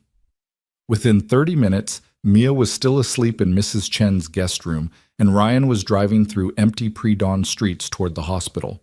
He found Hannah in the ICU waiting room, alone and small-looking in a plastic chair. Her hair was uncombed, her face bare of makeup, her eyes red-rimmed from crying. When she saw him, her expression went through rapid succession of emotions, shock, confusion, and then something that looked like desperate gratitude. Ryan, she whispered, what are you doing here? I don't know, he said honestly, settling into the chair beside her. But you shouldn't be alone. Hannah's composure crumbled. She turned her face away, shoulders shaking with silent sobs. Without thinking, Ryan put his arm around her, and she collapsed against him the way she used to when they were married, when comfort between them had been natural and easy instead of complicated and fraught.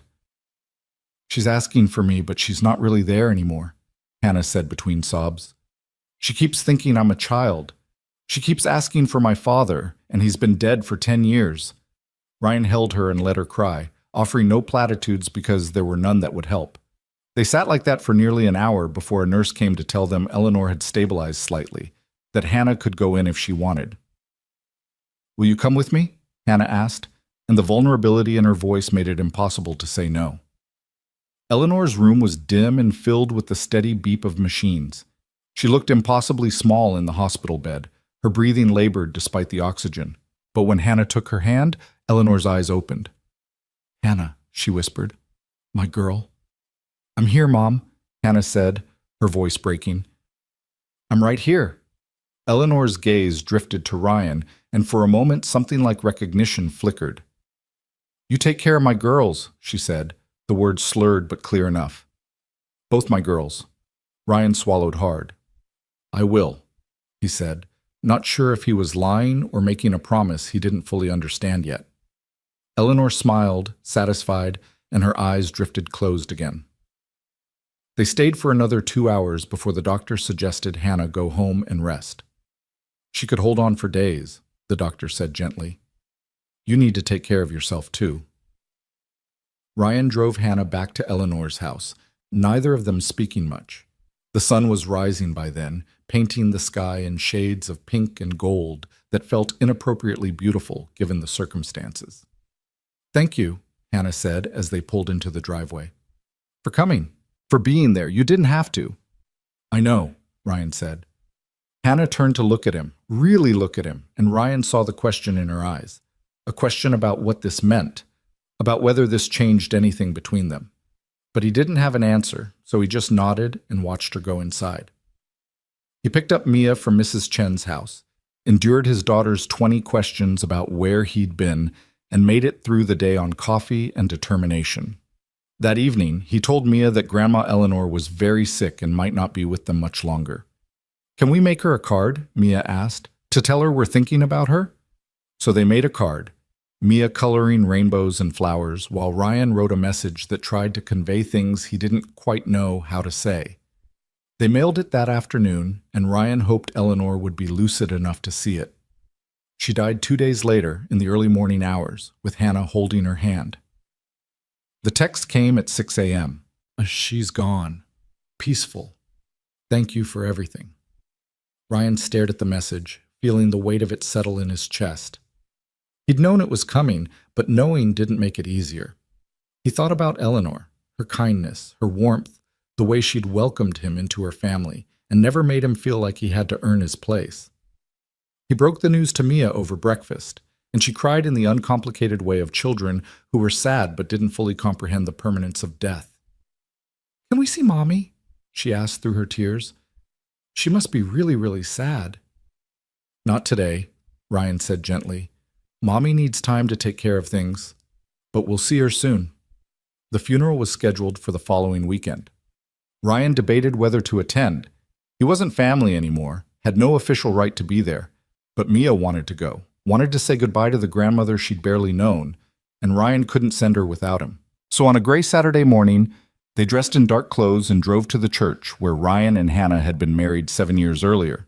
The building looked the same. White clapboard siding, tall steeple, stained glass windows that caught the weak winter light.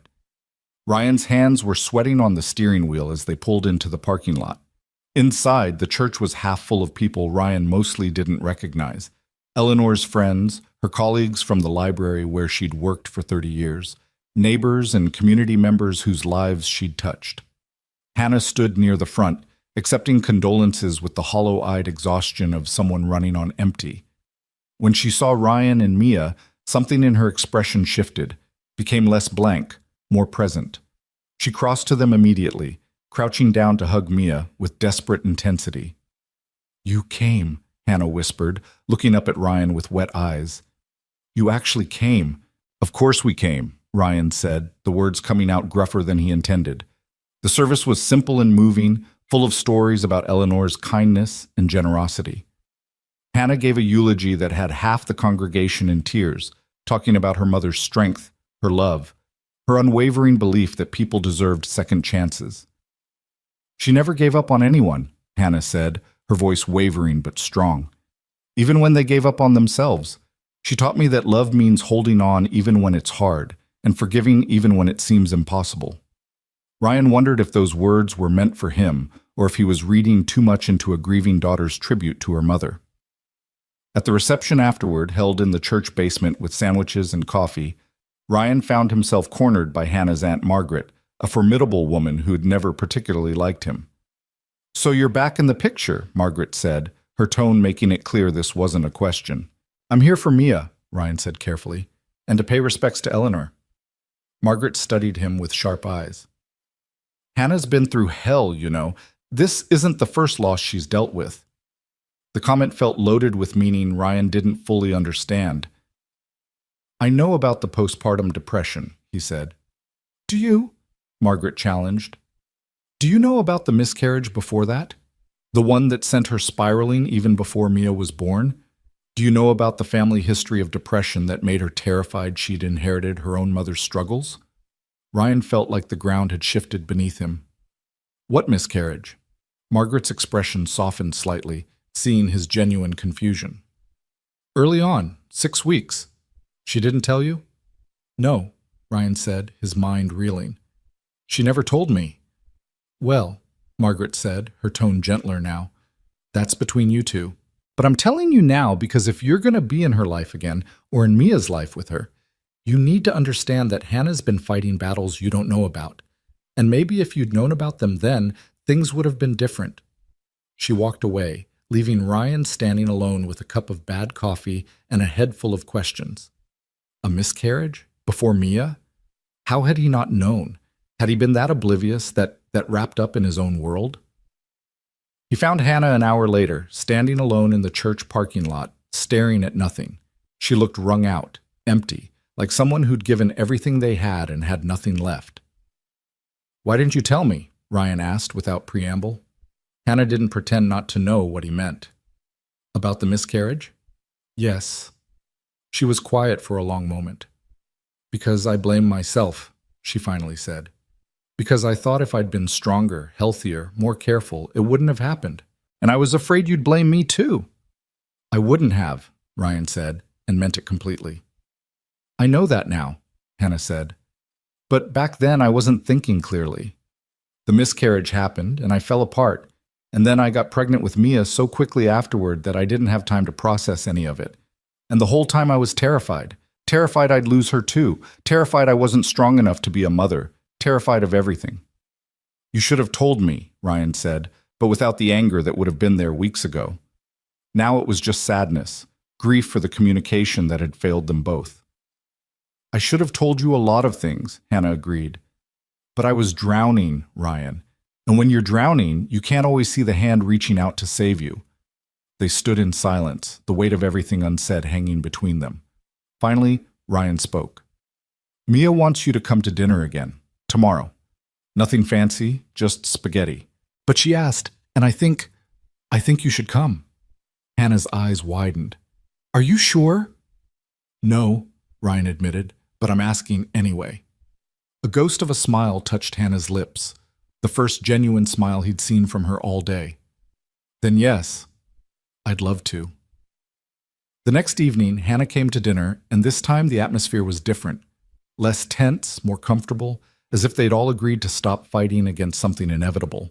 Mia showed Hannah her room, her toys, her collection of rocks from the playground. Hannah listened and engaged and asked questions, slipping into the role of mother with an ease that suggested it had never really left her. After Mia went to bed, Ryan and Hannah sat in the living room with tea, talking about nothing and everything. They laughed about Mia's stubborn streak, compared notes on her preferences and quirks, marveled at how much she'd grown. I've missed so much, Hannah said quietly, and I know I can never get that back. No, Ryan agreed. You can't, but maybe you can be part of what comes next. Hannah looked at him, hope and fear warring in her expression. What does that mean? I don't know yet, Ryan said honestly, but I think we need to figure it out for Mia's sake. Just for Mia's sake? Hannah asked softly. Ryan met her eyes, saw the question there, and felt something shift in his chest, something dangerous and hopeful that he'd thought was dead and buried. I don't know, he whispered. Maybe not just for Mia. The admission hung in the air between them, fragile and significant. Hannah reached across the space separating them on the couch and took his hand. The touch was gentle, tentative, asking permission rather than demanding acceptance. Ryan didn't pull away. They sat like that for a long time, hands joined, neither speaking, both trying to figure out if the bridge between who they'd been and who they might become was strong enough to cross. Outside, snow began to fall again, covering the world in white, making everything look new. The weeks that followed Eleanor's funeral unfolded with a strange kind of rhythm, like learning to dance to music that kept changing tempo. Hannah became a regular presence in their lives. Not constant, not overwhelming, but there. She came for dinner every Wednesday, a schedule they'd agreed upon after lengthy discussion. She called Mia on Saturday mornings, their conversations full of giggles and stories that Ryan could hear from the kitchen where he pretended not to be listening. And slowly, incrementally, the sharp edges of their shared past began to soften into something less cutting. Ryan found himself thinking about Hannah at odd moments, while grading papers at school, while making breakfast, while lying awake at night staring at the ceiling. Not the Hannah who'd left, though that ghost still haunted the corners of his memory.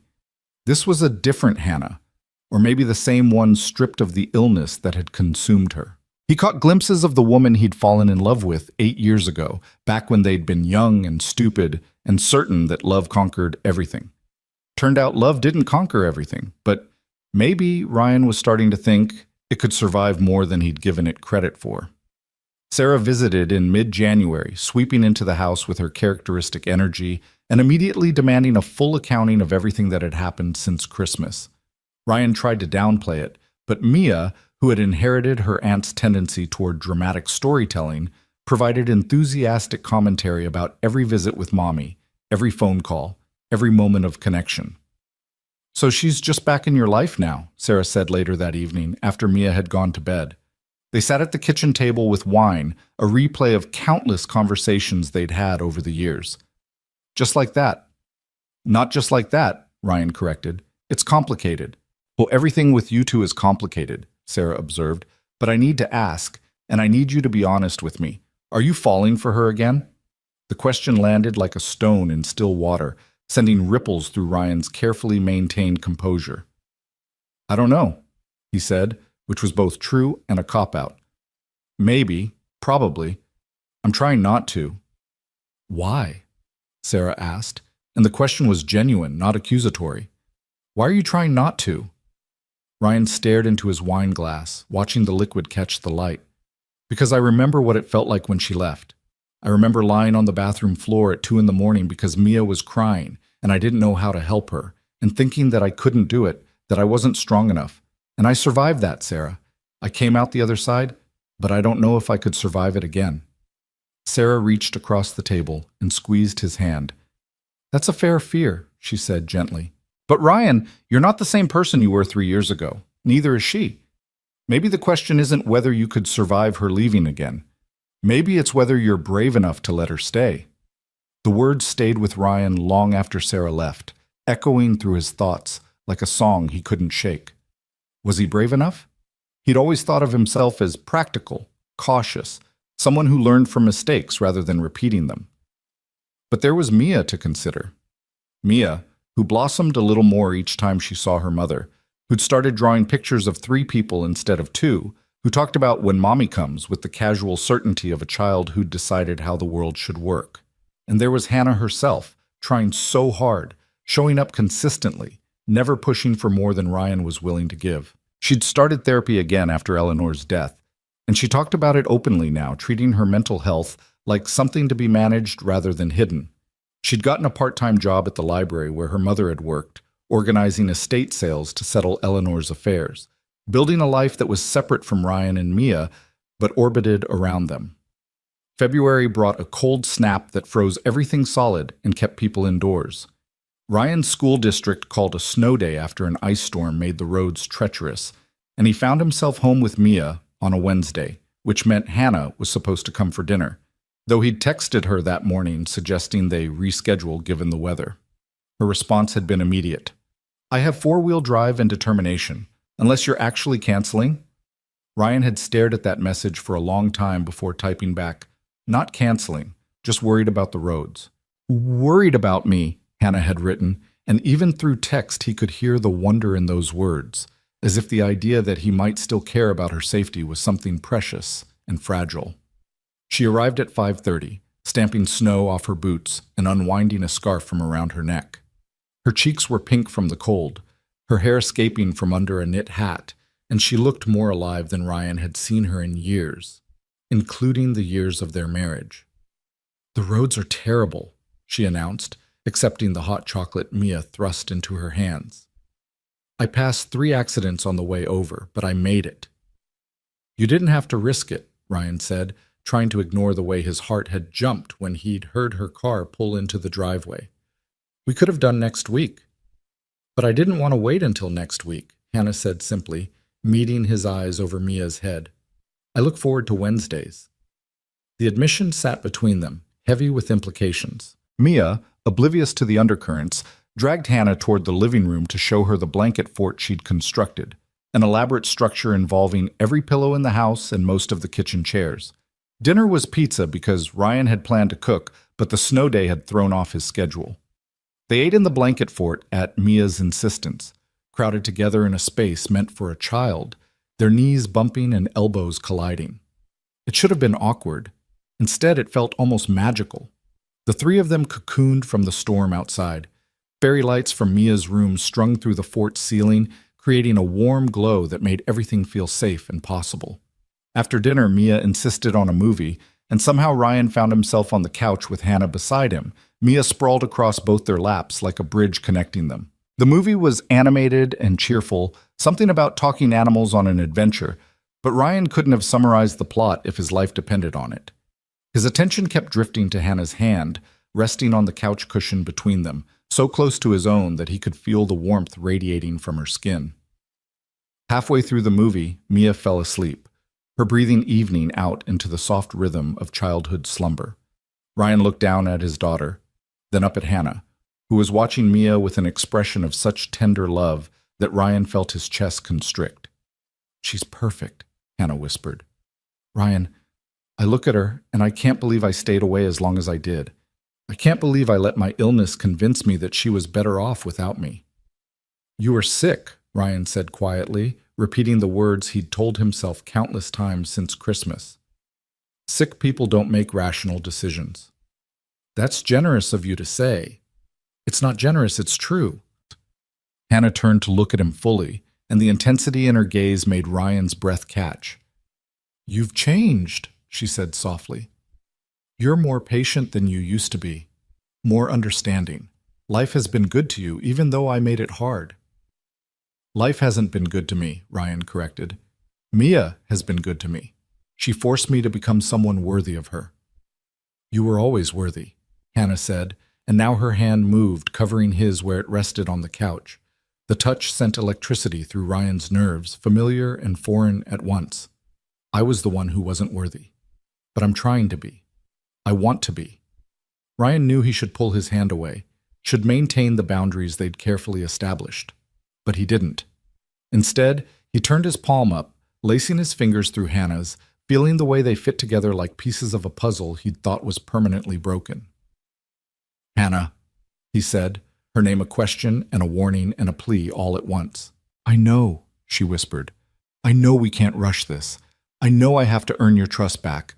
But Ryan, I need you to know, what I feel for you, it never went away. Even at my sickest, even when I couldn't see past the darkness, I loved you. I just didn't know how to love you and myself at the same time." The confession hung in the air between them, raw and honest. Ryan's first instinct was to protect himself, to retreat behind the walls that had kept him safe.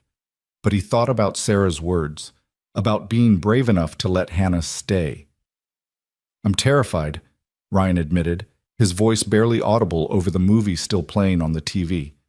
"I'm terrified of getting hurt again, of Mia getting hurt, of building something that falls apart the moment things get hard." "I'm terrified too," Hannah said. "But maybe we can be terrified together?" Before Ryan could respond, Mia stirred in her sleep, mumbling something incomprehensible. The moment broke, and they both looked down at their daughter, the physical reminder of what was at stake. "I should get her to bed," Ryan said, reluctantly pulling his hand from Hannah's. "Let me help," Hannah offered, and together they carried Mia upstairs, Ryan supporting her weight, Hannah guiding them around furniture in the darkened house. They moved with the synchronicity of people who'd done this before, who'd once been partners in the small daily rituals of raising a child. After Mia was tucked in, they stood in the hallway outside her room, suddenly awkward now that the moment had passed. The house felt very quiet around them, the storm outside muffled by walls and windows. "I should go," Hannah said, but she didn't move toward the stairs. "The roads are still bad," Ryan heard himself say. "You could stay, on the couch," he added quickly, "just until the morning, when they've had a chance to salt the roads." Hannah's eyes widened. "Are you sure?" No, Ryan thought, until, "Yes," he said aloud. He found blankets and a pillow, made up the couch while Hannah watched from the doorway. The domesticity of it felt loaded with meaning. This woman who'd once shared his bed now relegated to the couch, but invited to stay nonetheless. It was progress, Ryan supposed, even if he couldn't quite define toward what. "Thank you," Hannah said as Ryan handed her the pillow. "For everything. For tonight, for the last few weeks, for giving me a chance I don't deserve." "Stop saying you don't deserve things," Ryan said, more sharply than he intended. "Maybe you made mistakes. Maybe you hurt us. But you're trying now, and that has to count for something." Hannah's eyes filled with tears. "You're a good man, Ryan Walker." "I'm a work in progress," Ryan corrected, "just like everyone else." He left her there and went upstairs to his own room, but sleep felt impossible. He lay in the darkness, listening to the house settle around him, acutely aware that Hannah was just one floor below. Part of him wanted to go back downstairs, to pick up the conversation where they'd left it, to explore the feelings they danced around all evening. But another part, the scared, scarred part, knew that rushing would ruin everything. So he stayed in bed and tried not to think about the way Hannah's hand had felt in his, or the hope in her eyes when she'd talked about being terrified together. Morning came gray and cold, the world outside coated in ice that turned everything into a crystal sculpture. Ryan came downstairs to find Hannah already awake, folding the blankets she'd used, trying to erase evidence of her presence, as if afraid she'd overstepped. "Coffee?" Ryan offered, moving toward the kitchen. "Please," Hannah said gratefully. They drank coffee in comfortable silence, standing at the kitchen counter and watching the sunrise paint the frozen landscape in shades of pink and gold. Mia was still sleeping. Snow days meant she'd lounge in bed until at least 8, and the quiet between Ryan and Hannah felt companionable rather than awkward. "Can I ask you something?" Hannah said eventually, setting down her mug. "And you can tell me if I'm overstepping." "Okay," Ryan said cautiously. "Did you date anyone after I left? I'd understand if you did. I need to know what I'm walking back into." The question was fair, Ryan supposed, even if it made him uncomfortable. "I went on a few dates," he admitted. "Nothing serious. Nothing that went past a third date. I told myself it was because of Mia, because I didn't want to introduce her to people who might not stick around. But honestly, I think I was still too angry to let anyone in." Hannah nodded slowly. "And now? Are you still too angry?" Ryan thought about it, really considered the question. The rage that had sustained him through the first year, that had kept him moving when everything felt impossible. Where had it gone? Somewhere along the way, between Christmas and now, it had transformed into something softer. Not forgiveness exactly, but maybe understanding. "I'm getting less angry every day," he said quietly, "though I reserve the right to be angry again if I need to be." A smile touched Hannah's lips. "That's fair." They stood there for another moment, the air between them charged with possibility. Ryan wondered what would happen if he closed the distance, if he kissed her the way he suddenly wanted to. But before he could act on the impulse, or talk himself out of it, Mia's voice drifted down from upstairs. "Daddy? Is Mommy still here?" The spell broke. Hannah laughed softly, shaking her head. "I should probably go anyway. The road should be better now." But as Ryan walked her to the door, helped her with her coat, watched her scrape ice off her windshield, he felt something settle in his chest, a decision he hadn't quite made but was approaching nonetheless. Maybe Sarah was right. Maybe it was time to be brave. The next Wednesday, Hannah brought flowers, not for Ryan, but for Mia, who was thrilled by the bouquet of daisies and insisted on putting them in a vase on the dinner table. The Wednesday after that, she brought ingredients for cookies, and they baked together, flour ending up everywhere despite their best efforts. Small gestures that added up to something larger, something that felt almost like family. In mid-February, Mia's school announced a father-daughter dance, and Ryan felt the familiar pang of being a single parent. The knowledge that Mia would notice other kids with two parents, would feel the absence even if she didn't say it aloud.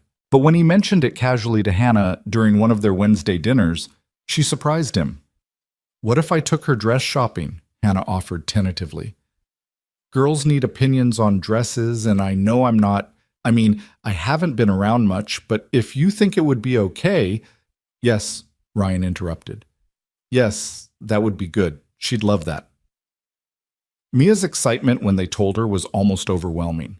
She talked about nothing else for days, planning the shopping trip with the seriousness of a military operation. When the day came, Ryan dropped her off at the mall to meet Hannah, feeling strangely nervous as he watched his daughter run toward her mother. They were gone for 3 hours, and when Hannah brought Mia home, both of them were laughing, laden with shopping bags and stories. Mia had found the perfect dress, purple with sparkles, and Hannah had apparently bought her matching shoes and a hair clip shaped like a butterfly. "You didn't have to do all that," Ryan said as Mia ran upstairs to try everything on again. "I wanted to," Hannah said simply. "Ryan, I've missed 5 years of shopping trips and hair appointments and all the little moments that make up a childhood. Let me have this one, even if it's all I ever get." The phrase "all I ever get" struck Ryan as unnecessarily pessimistic, but before he could say so, Mia was calling them both upstairs to see the full ensemble. She twirled in front of the mirror, the dress flaring around her legs, her face glowing with happiness. "I'm going to be the prettiest one at the dance," she declared with absolute confidence. "You absolutely are," Hannah agreed, meeting Ryan's eyes over their daughter's head with a smile that made his heart skip. The night of the dance, Ryan put on his one decent suit and helped Mia with her hair, following the braiding tutorial that Hannah had texted him with step-by-step photos. They arrived at the school gymnasium, decorated with hearts and streamers, already full of fathers and daughters in fancy clothes. Mia was immediately swept up in the excitement, dragging Ryan onto the dance floor for every song. He twirled her and let her stand on his feet so they could waltz, and felt his heart swell with love for this small person who'd become his entire world. During a slow song, Mia looked up at him with serious eyes. "Daddy? Do you think Mommy wishes she was here?" The question caught Ryan off guard. "I think she's happy you had a good time shopping with her. But wouldn't it be nice if she could come to things like this? With us?" Ryan pulled Mia closer, buying time to formulate an answer. "Maybe someday," he said carefully, "but these things take time." "How much time?" Mia pressed, with the impatience of a child who wanted everything resolved immediately. "I don't know, Princess. We're still figuring it out."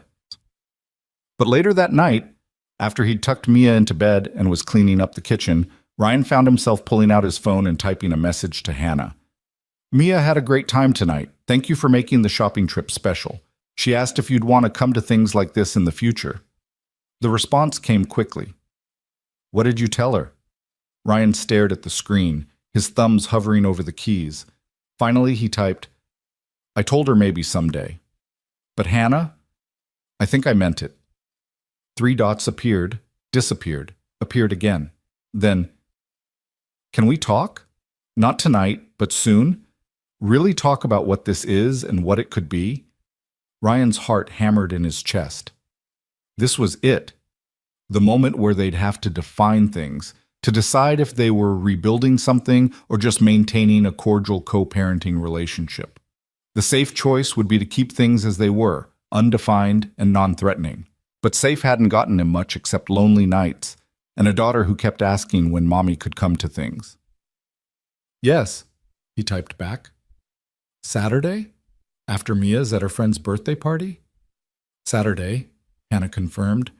The days until Saturday crawled by with excruciating slowness. Ryan second-guessed himself constantly. Maybe this was too fast. Maybe he was setting himself up for heartbreak. Maybe he should protect himself and Mia rather than risk everything again. But every time he saw Hannah with Mia, every time he caught himself smiling at something she'd said, every time he reached for his phone to text her something funny or interesting, he knew the decision was already made. He'd already let her back in. The question was whether he'd admit it out loud. Saturday afternoon found Ryan nervous in a way he hadn't been since their first date 8 years ago. He'd dropped Mia at her friend's house, confirmed pickup time, and driven home with sweaty palms and a racing heart. Hannah arrived at 2, looking equally nervous, her hands twisting together as she stood on the porch. "Hi," she said, the single word carrying the weight of everything unspoken between them. "Hi," Ryan echoed. "Come in." They settled in the living room, sitting on opposite ends of the couch, the same formation they'd maintained for weeks, the physical distance a buffer against emotional intimacy.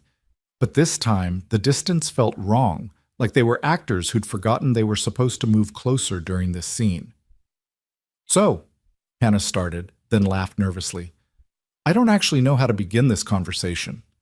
"Me either," Ryan admitted, "but I think we need to have it anyway." Hannah nodded, took a deep breath, and seemed to gather her courage. "Ryan, these past few months have been the happiest I've been in years.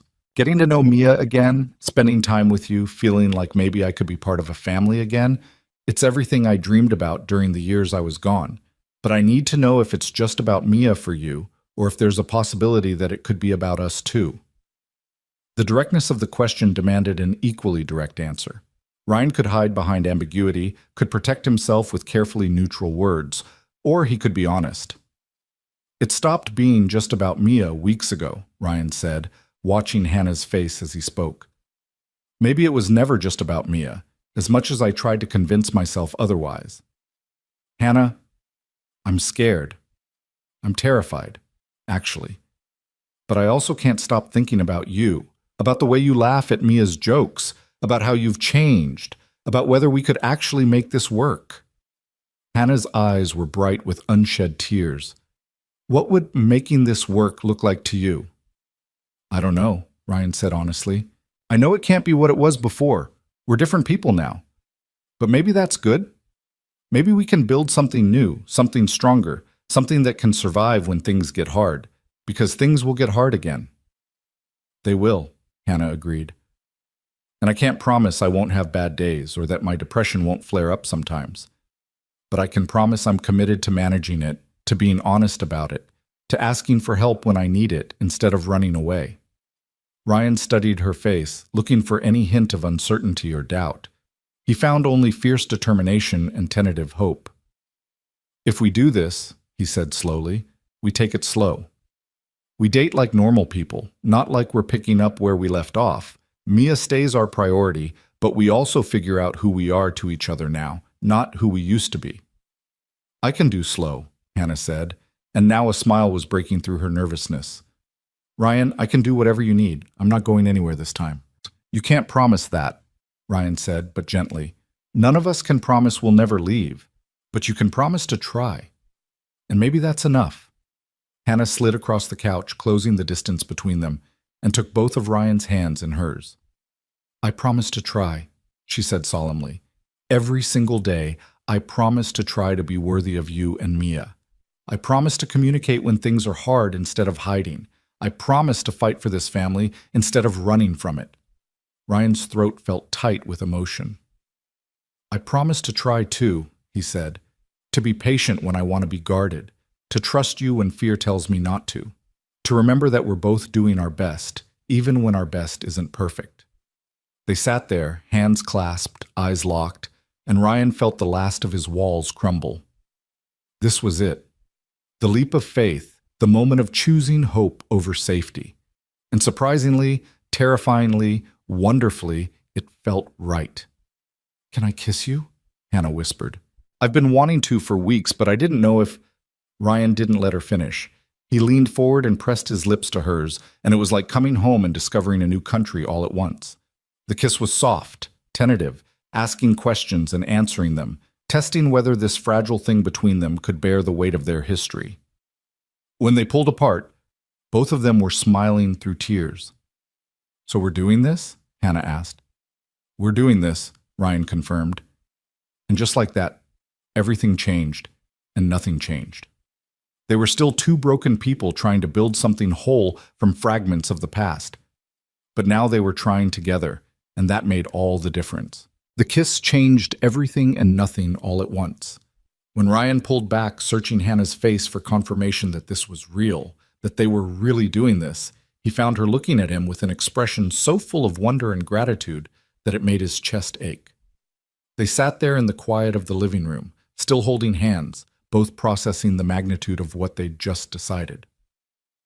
"We should probably talk about how we tell Mia," Hannah said eventually, her practical side emerging even through the emotion. "I don't want to confuse her or get her hopes up if we're taking things slow." Ryan nodded, appreciating that Hannah's first thought was their daughter. It was a good sign, he told himself. A sign that she'd learned, that she'd grown, that she understood what mattered most. "We tell her the truth," he said, "that Mommy and Daddy are spending time together, getting to know each other again, but that doesn't mean everything goes back to how it was. We're building something new."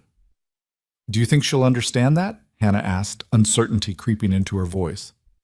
"She's smarter than we give her credit for," Ryan said, "and she's been asking about it anyway. I think she'll just be happy that we're trying." They spent the next hour talking through logistics, how often Hannah would come over, whether they'd go on actual dates without Mia, what boundaries they needed to establish to protect all three of them. It felt mature and responsible.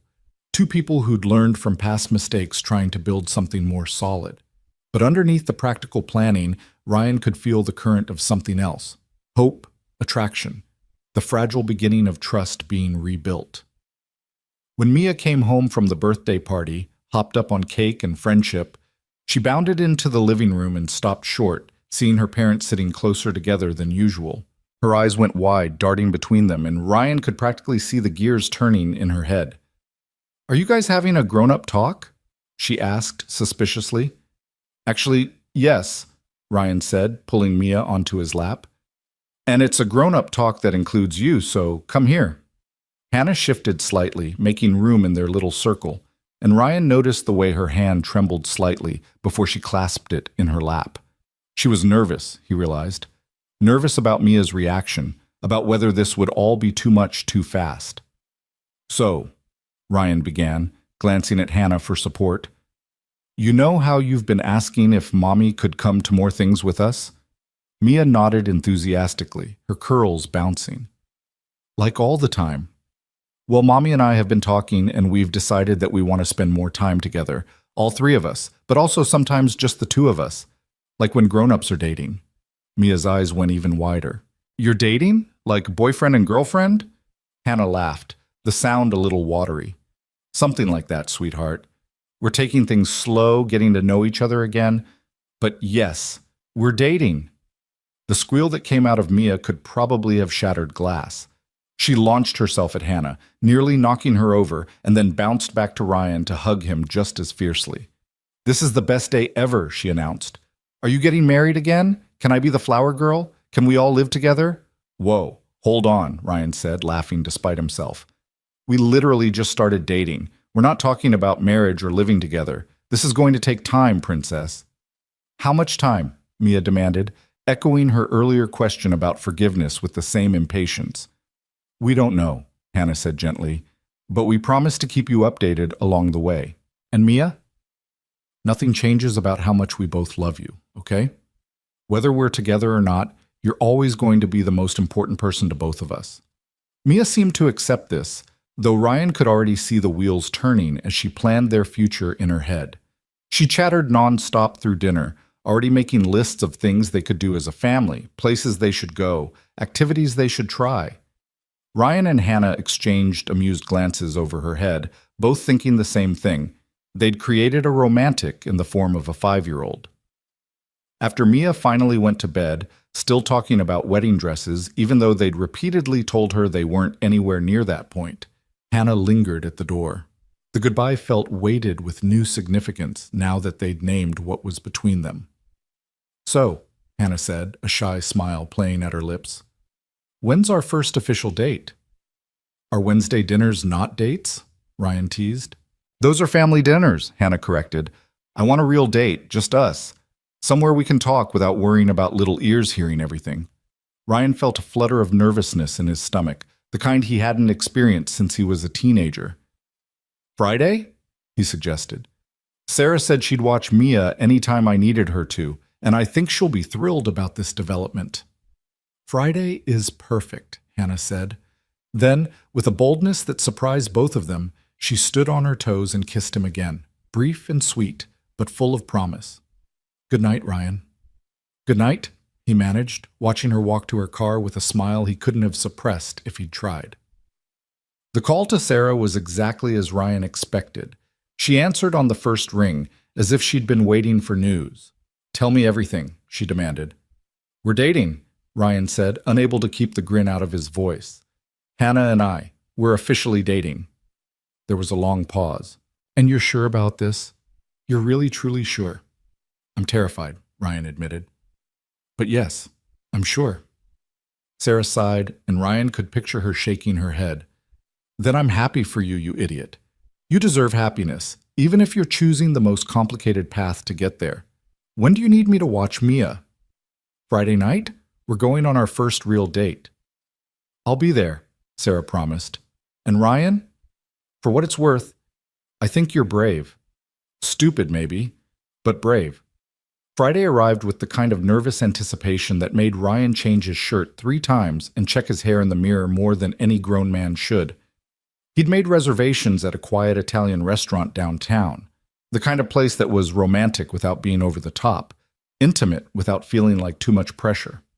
Sarah arrived early, took one look at Ryan's face, and laughed. You look like you're about to face a firing squad, not go on a date with a woman you've already been married to. That's what makes it terrifying, Ryan said, adjusting his collar for the 5th time. We know all the ways we failed before. What if we just fail again? Then you'll survive, like you did before, Sarah said matter-of-factly. But what if you don't fail? What if you actually get your happy ending? The question stayed with Ryan as he drove to pick up Hannah. She'd moved into a small apartment after settling Eleanor's estate, a place that was distinctly hers rather than haunted by her mother's illness. When she answered the door, Ryan momentarily forgot how to breathe.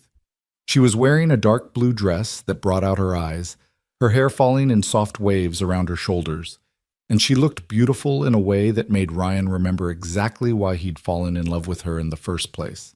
Hi, she said, her own nervousness evident in the way she clutched her purse. Hi, Ryan echoed. You look amazing. So do you, Hannah said, and the smile she gave him was genuine and warm and slightly shy, like they were discovering each other all over again. The restaurant was everything Ryan had hoped, quiet enough for conversation but busy enough that they weren't hyper-aware of being alone together. They started with safe topics, Mia's latest school adventures, Ryan's students, the book Hannah had been reading, but gradually, as the wine loosened their tongues and the atmosphere relaxed them, they ventured into deeper territory. I want to understand, Ryan said over their main course, setting down his fork to give the conversation his full attention. I want to understand what it was like for you, not so I can hold it against you, but so I can really know what you went through. Hannah took a sip of wine, clearly gathering her thoughts. Do you remember how I was after Mia was born? How I'd just stare at the wall sometimes, or how I'd cry for no reason? Ryan nodded. He remembered, though he'd attributed it to exhaustion and hormones, normal new parent struggles. It felt like drowning, Hannah continued, her voice quiet but steady. Like I was underwater and everyone else was above the surface, living normally, and I couldn't figure out how to get up there with them. I'd look at Mia and feel this overwhelming love, but also this terror that I was going to fail her, that I was broken and defective and she deserved better. You weren't broken, Ryan said firmly. I know that now, Hannah said. But then, I believed it completely, and the worse I felt, the more I tried to hide it, because admitting I was struggling felt like admitting I was a terrible mother. So I just kept sinking deeper and deeper until one day I woke up and couldn't remember the last time I'd felt anything other than numb despair. Ryan reached across the table and took her hand, needing the physical connection. What made you finally leave? Was there a specific moment? Hannah's eyes filled with tears, but she didn't look away. I was giving Mia a bath. She was 2, so full of energy and joy, and she was splashing and laughing, and I just felt nothing. I couldn't connect to her happiness. I couldn't feel the love I knew was supposed to be there. And I had this thought, this terrible, intrusive thought, that if something happened to her, I wouldn't even care because I couldn't feel anything at all. Ryan's grip on her hand tightened, He could see the shame in her face, the way she was bracing for his judgment or disgust. That thought terrified me, Hannah continued, tears spilling over now. Not because I wanted anything bad to happen, but because I realized how sick I was, how dangerous I might be, even though I'd never hurt her. I called my cousin that night, you remember Jessica? And I told her everything. She drove 6 hours to come get me, and she's the one who got me into therapy, who helped me understand I had postpartum depression. Why didn't you tell me any of this? Ryan asked, his voice breaking. Why didn't you let me help? Because I was convinced you'd be better off without me, Hannah said simply. Jessica tried to get me to call you, to explain, but I wouldn't. I was so deep in the depression that I genuinely believed leaving was an act of love, that I was protecting you and Mia from my brokenness. Ryan sat back, processing this. All the anger he'd carried, all the nights he'd wondered how Hannah could just abandon them. It had been predicated on the assumption that she'd left because she didn't care. But this was the opposite. She'd left because she'd cared too much to risk hurting them with her illness. It still wasn't right, Ryan said, needing to establish that boundary. I understand why you did it, but it still wasn't the right choice. We could have gotten through it together. I know, Hannah whispered. And if I could go back, I'd do everything differently. I'd be honest about struggling. I'd accept help. I'd trust that you loved me enough to support me through the darkness. But I can't go back, Ryan. I can only be better now. They sat in silence for a moment, the weight of the conversation settling around them. Then Ryan said something he'd been thinking about for weeks. I failed you too. I saw that you were struggling, and I didn't push hard enough to understand why. I let you deflect and make excuses because it was easier than confronting something I didn't know how to fix. You were a new parent trying to survive, Hannah said. You can't blame yourself for not diagnosing a medical condition. Maybe not, Ryan agreed, but I can acknowledge that if we're going to do this right, really right, we both need to be better at communicating, at being honest even when it's hard. I can do that, Hannah said, her voice stronger now. I want to do that. The rest of dinner was lighter, as if they'd cleared some essential hurdle and could now breathe easier. They talked about hopes for the future, cautiously, not making promises they couldn't keep, but exploring possibilities. They laughed about Mia's dramatic reaction to their dating announcement. They remembered good times from their marriage alongside the bad, reclaiming some of the joy that had been buried under pain. When Ryan walked Hannah to her door at the end of the night, the air between them felt electric with possibility. She turned to face him, her back against the door, and Ryan braced one hand on the doorframe above her head, not trapping her but creating a pocket of intimacy in the cool night air. I had a really good time tonight, Hannah said softly. Better than good. Perfect. Me too, Ryan admitted. Hannah, I need you to know I'm all in on this. It scares the hell out of me, but I'm all in. I'm going to try to trust you, to build something new with you. But I need you to promise that if you ever feel yourself slipping, if the depression comes back or things get too hard, you'll tell me. You'll let me help instead of running. I promise, Hannah said solemnly. Ryan, I've spent 3 years learning how to manage my mental health. I have a therapist I see weekly. I'm on medication that actually works. I have coping strategies and a support network. I'm not the same person who left, and I won't make the same mistakes. Ryan studied her face in the porch light, looking for any hint of uncertainty. He found only fierce determination and love. So much love it took his breath away. Okay, he said. Then let's do this. Let's build something new. He kissed her then, and it was different from the tentative kisses they'd shared before. This one was deeper, more certain, a promise sealed with touch. When they finally broke apart, both breathless, Hannah was smiling through tears. Come to Sunday dinner? Ryan asked impulsively. Not Wednesday, Sunday. Make it 4 days a week instead of 1. Are you sure? Hannah asked, even as hope lit up her face. I'm sure, Ryan said. Slow doesn't mean we have to torture ourselves.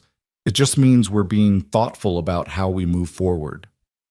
Spring arrived gradually, winter releasing its grip 1 degree at a time. Hannah became a fixture in their lives. Not just Wednesday and Sunday dinners, but movie nights and trips to the park and lazy Saturday mornings where she'd arrive with donuts and coffee. She and Ryan went on dates every Friday, exploring their city like tourists discovering it for the first time. talking about everything and nothing, slowly stitching together the torn fabric of their relationship. There were hard moments, too. One Tuesday in March, Hannah called Ryan in tears, in the grip of a bad day where the depression had surged back without warning. Ryan's first instinct was panic.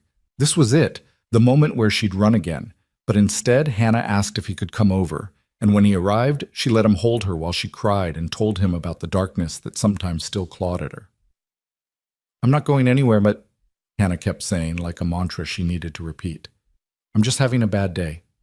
I need you to know I'm having a bad day so you can help me through it instead of me trying to hide it." And Ryan did help. He held her and listened and didn't try to fix anything, just offered his presence and patience. When she felt steadier, he helped her call her therapist to schedule an emergency session. He picked up Mia from school so Hannah could rest. He proved, through action rather than words, that her illness didn't scare him away anymore because now he understood it and she'd let him in. That night, after Mia was asleep and Hannah had gone home with a medication adjustment plan and a promise to check in tomorrow, Ryan realized something profound. Love wasn't just the easy moments, the laughter and joy and connection. Love was also this: showing up on the hard days, offering support without judgment, choosing to stay when leaving would be simpler. In April, Ryan invited Hannah to his school's spring concert where Mia was singing with her kindergarten class. It was a small thing, but it felt significant. Hannah in the audience with the other parents, recording on her phone like she'd never missed a moment of their daughter's life. Afterward, when Mia ran up to them both with equal enthusiasm, chattering about how nervous she'd been and whether they'd heard her part, Hannah caught Ryan's eye over their daughter's head and smiled. This was what rebuilding looked like. Not grand gestures or dramatic declarations, but the accumulation of small moments that added up to something solid and real. One Saturday in May, nearly 6 months after that chance meeting in the mall, Hannah brought up the subject that had been hovering unspoken between them for weeks. They were at the park, watching Mia play on the swings with other children, and Hannah's hand was warm in Ryan's as they sat on a bench in the sunshine. "I've been thinking," Hannah started, then paused, clearly nervous about how to continue.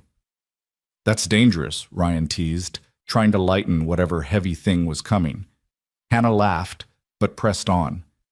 "I've been thinking about the future, about where this is going, and I know we said we'd take things slow, and I don't want to rush anything, but Ryan, I want more of this. More of us.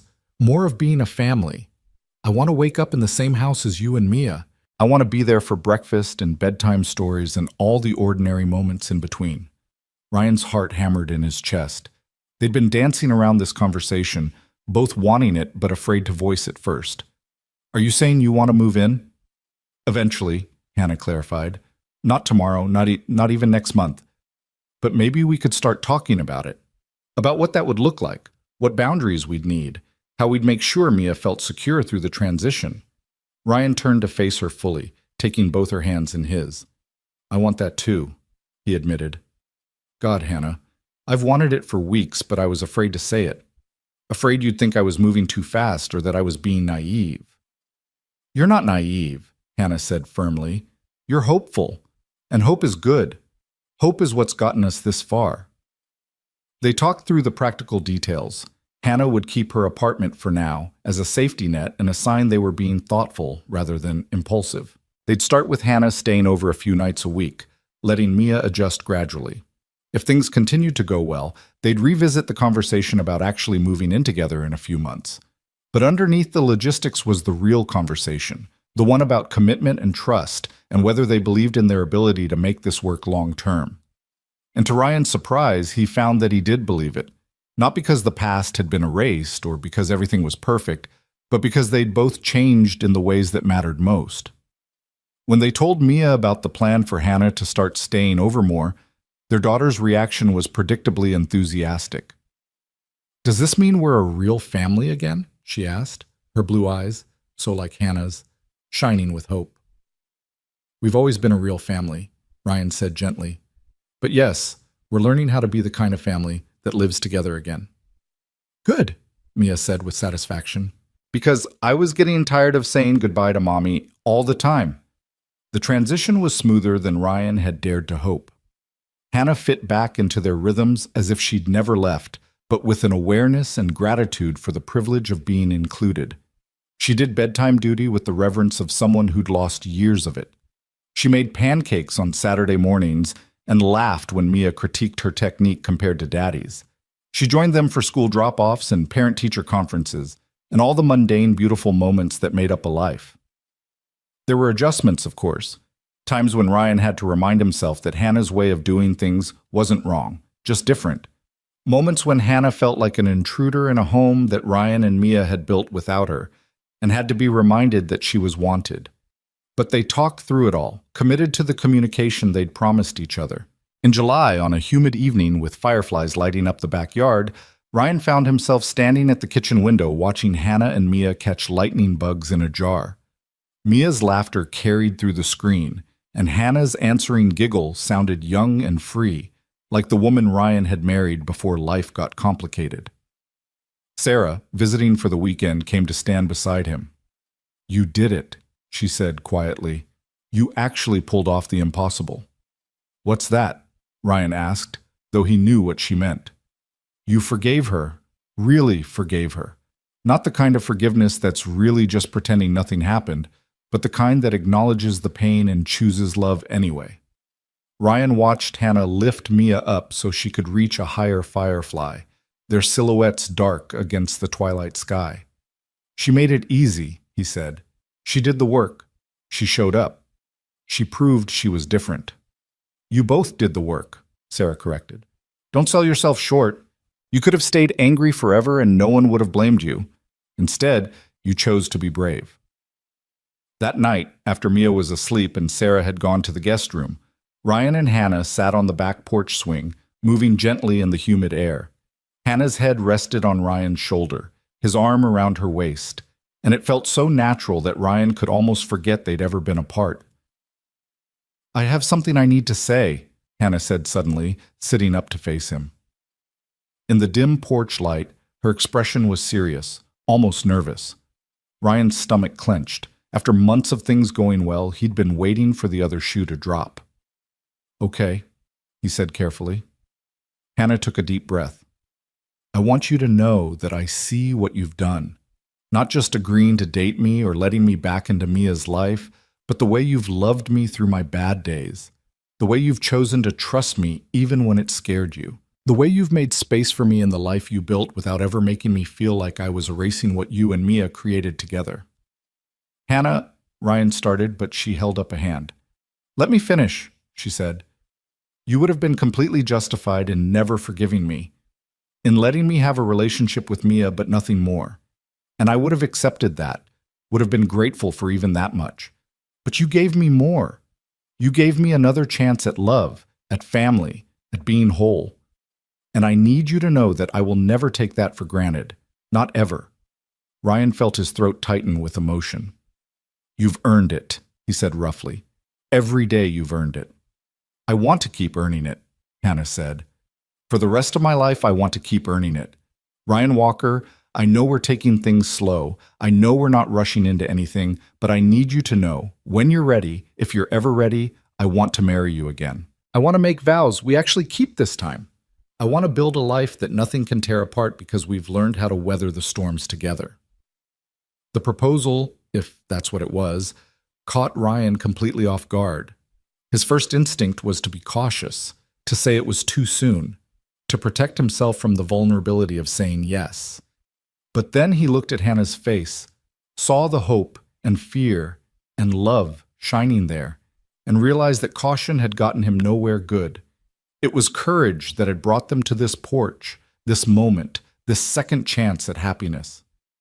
"Ask me again in 6 months," Ryan said, watching Hannah's face fall with disappointment before he continued. "And the answer will be yes. I want to marry you again, Hannah. I want to stand up in front of everyone we know and promise to love you through everything, the good and the bad, the easy and the hard. But I want us to have a year of this first. A year of proving we can do the everyday boring stuff without falling apart. Because marriage isn't the grand gestures. It's the Tuesday afternoons and the Sunday mornings, and knowing that we can survive both." Hannah's face transformed, disappointment giving way to radiant joy. 6 months, she agreed. "I can wait 6 months." I'd wait forever if that's what you needed. I don't need forever, Ryan said, pulling her close. Just 6 more months of us figuring out how to be a family. And then Hannah? Then I want to make you my wife again, and this time we'll get it right. They kissed under the stars, the summer night wrapping around them like a blessing. Inside the house, Mia slept peacefully, unaware that her parents had just promised each other a future. But she'd know soon enough. She'd be there when they said their vows again, old enough this time to remember, to understand what it meant when two people chose each other despite everything that had tried to tear them apart. The next 6 months passed in a blur of ordinary, extraordinary moments. Hannah officially moved in on a cool October morning, her belongings minimal because she said she wanted to blend into the life Ryan and Mia had built, rather than disrupting it. They rearranged closets and drawers, making space for her things alongside theirs, and it felt less like an invasion and more like finally becoming complete. Mia started first grade and thrived, her confidence bolstered by having both parents there to cheer her on. Hannah joined the PTA and volunteered in Mia's classroom, building relationships with the other parents who'd only known Ryan as the dedicated single dad. There was gossip, inevitably, whispers about the wife who'd left and come back, but Hannah faced it with grace and honesty, never hiding from her past but refusing to be defined by it either.